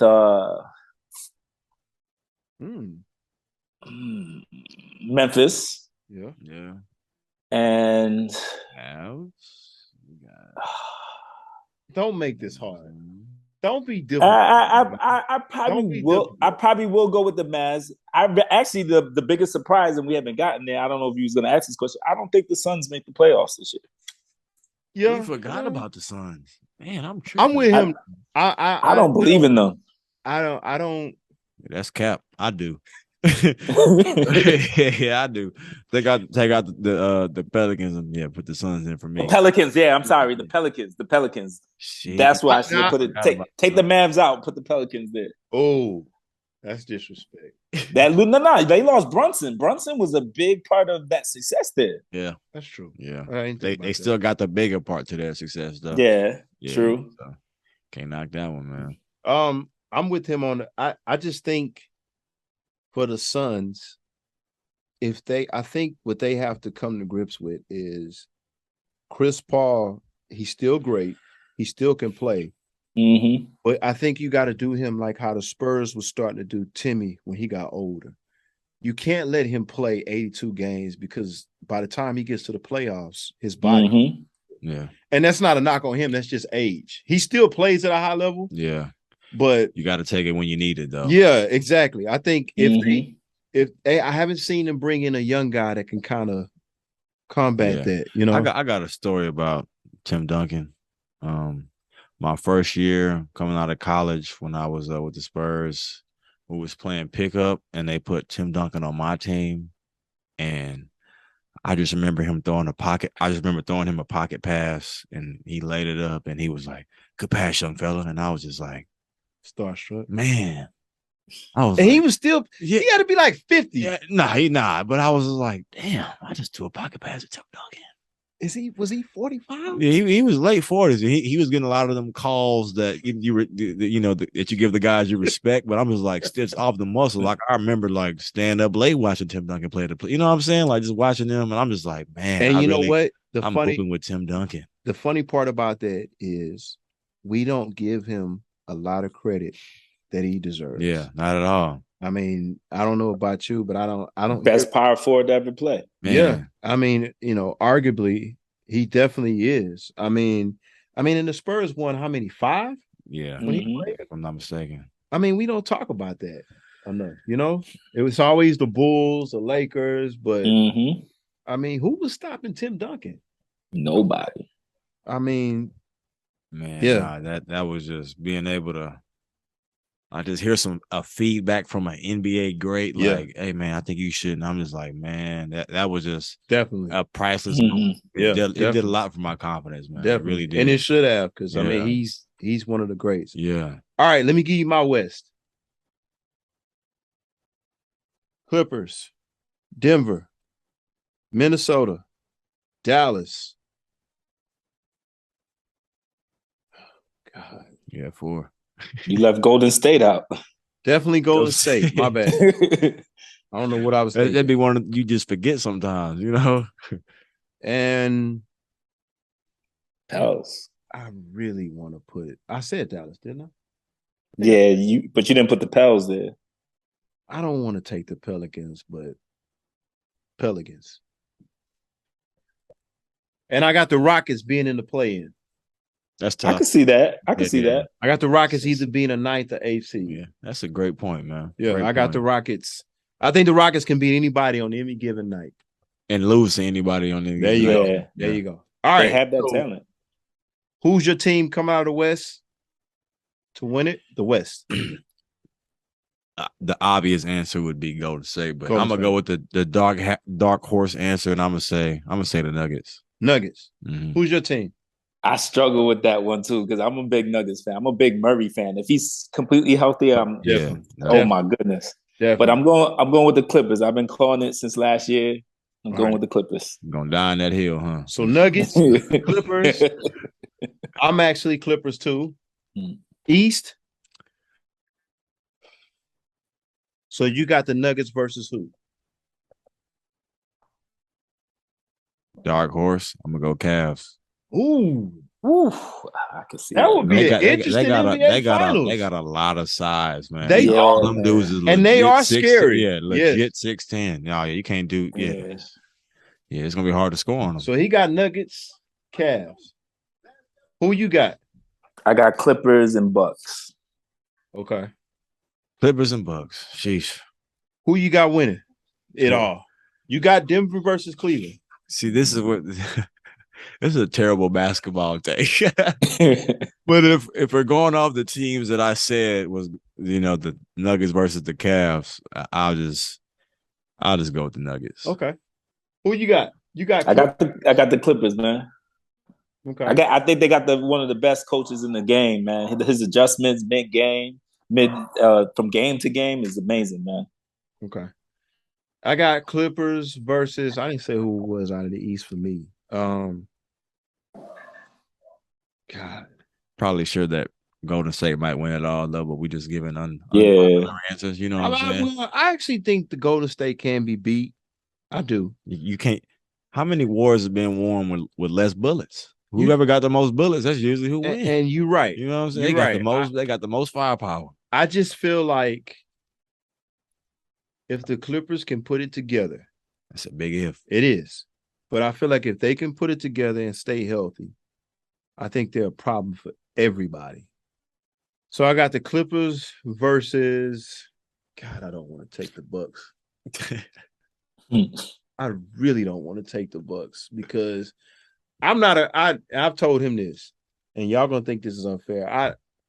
I'm not a Chris Middleton fan. Even though I saw like Chris. Sleep. Even though I saw Chris. last year without him, they couldn't win. Brother's an efficient bucket, man. Yeah, man. He can't go by nobody. He can shoot. Don't need to. He's just smooth. He does winning stuff like my man Draymond. Like he gonna be hating right now. Man, here we He go. does winning stuff. I'm always back on Draymond. I'm man. not. Come on, let's not start talking about that. I don't want to talk about him. I am gonna take Milwaukee, and I'm gonna go with Milwaukee. Even though I don't like Chris Middleton, I think they're built to win. Yeah. How did you feel about the Draymond situation? I mean, I felt like it was something that definitely shouldn't have reached the masses. Thank you. We agreed. It happens all the time. It's not really. I wouldn't say that it's that uncommon. It's been a lot of, I wouldn't say professionally that I've had a lot of. Well, maybe in Europe, it was a couple of times it could have got like that. But Right. as far as being in the G League, it wasn't really a lot of like that. But like in college, there was a lot of times when It could have happened. temperatures were tested. Yeah. It's like, you know what I'm saying? Right. But I definitely don't think that should have reached the world. But I mean, I feel like if it was to happen to anybody, I feel like I don't want this to sound wrong, but Draymond was the best guy that it could have happened to because how he handles certain things, I feel like he has the ability to kind of ignore, you know what I'm saying? So I feel like he was probably, but I don't think that should have reached the mainstream. We agreed last week on that. Yeah. Mm-hmm. All right. So we got our predictions. I want to ask you this last question. And you may have answered this. I don't remember, but I want to hear you talk about this just a little bit. What's the best player you've ever seen play And I mean, you've played in 1,000 gyms. Yeah. You've played I've ever seen play. that you've ever seen, that you've ever laid eyes on. Like, I mean, because you've seen it all. Yeah. You've seen guys are big, strong. I mean, I watched LeBron play in person, obviously, but I'd say the most unique guy that I've watched in person has probably been Zion. Just because it's like if you sag off, you can't meet him at the rim. True. He's stronger than you. He's like typically might be a 5-man guarding him. So it's watching him play. It was kind of like almost like the stuff he's doing is impossible. It don't look real. It don't look real, Yeah. and it's just like he's doing it, play after play after play. That dude he's a talented dude for sure. So you think he takes over the NBA at some point? I feel like if he can stay healthy, I mean, even in the games he played, I think he averaged like 20-something points. Like it's 26, I think it was. Like, and that was what they call an out of shape Zion. I hate to see bro clicking on all cylinders, but good God. But he's just his athleticism, how strong he is. Like they was playing the Spurs. It was preseason, and I remember he had the top of the key, hit somebody with an in and out dunk, and it was just like the person guarding him wasn't even there. So you saying he was more special than LeBron? I mean, but what I'm saying is like everybody know LeBron's special. That goes without saying. And LeBron's obviously my all-time favorite player, but to somebody who I'm gonna get up to somebody who the world might not know is, you know what I'm saying? Yeah. It was just it's something that you have to witness in person. You have to see it to believe it, you know? Right. Because I remember in college, I didn't think I just thought he was getting lucky. But it's like you're doing that on the NBA level on guys who's 6'11", 7 foot, been in the league 7-8 years. Brother, you are built for it. You are built for it for sure. Well, Galen, man, we really appreciate this, man. We really appreciate you coming by. We really appreciate you sharing your story. I mean, I feel like your story should be told. My suggestion to you, when it's all said and done, whether it be basketball or business, you should consider telling your story. Yeah. Because a lot of people do need to hear your story. Man, I thank you for coming on. I realize that you don't have to do this. And so, man, I thank you from the bottom of my heart. As a former coach, I feel like you definitely have a legit shot at the league. Keep doing what you're doing. I do too, man. Well, you know how it is. It's politics too. But keep doing what you're doing, man. You know, if you ever want to stop by again, for sure, let us know. We appreciate you coming by. Cole, you got anything you want to add? I want to say, man, I appreciate you being on the show. You just picked up a new fan, man. I like your demeanor, your disposition on stuff, and I think you're a positive role model for these young kids coming up, man. Appreciate you, man. Right. Coach Beckman, I appreciate you for having me, man. It's kind of you can't put a price tag on people that you respect, showing respect to you. You know what I'm saying? So like, man, I appreciate you. And I remember like in high school when we used to all talk junk to y'all, and like they was like, damn, Coach Beckman D1. I'm like, damn, he don't. You know what I'm saying? Man, Coach Beck for real. And I remember I seen y'all hooping. I'm like, man, Coach Beck actually nice. I'm jeez. That was a long time ago. I gotta respect him now. Yeah. But like I said, man, I really do appreciate y'all for having me, man. It is bottom of my heart, man. I really do appreciate it. Well, we appreciate you, brother, man. Anytime, if there's anything we can help you with, let us know. Absolutely. Don't be a stranger, man. Again, appreciate it. For everybody who's watching this podcast, Cole, I definitely appreciate it, man. We'll be back at it next week. It's been real. From Mo City to Houston to New York. We'll catch up next week and do it again.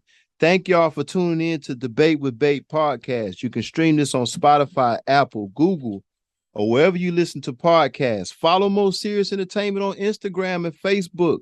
Subscribe to Mo Serious ENT or Entertainment on YouTube. Catch us next week on Debate with Bait podcast. We out. Before we go, Galen, give me your Twitter, Instagram. If you Galen Robinson, tell them. Yeah, my Twitter and Instagram is G_ and then Robinson, ROBINSON, and then the number 1. That's my name on all social media. All right. Well, we appreciate you coming by. We are done. We catch you next week. Thank everybody who contributed to this episode. Chuck, JT, the Most Serious family, and we out. Peace. Peace. Sheesh.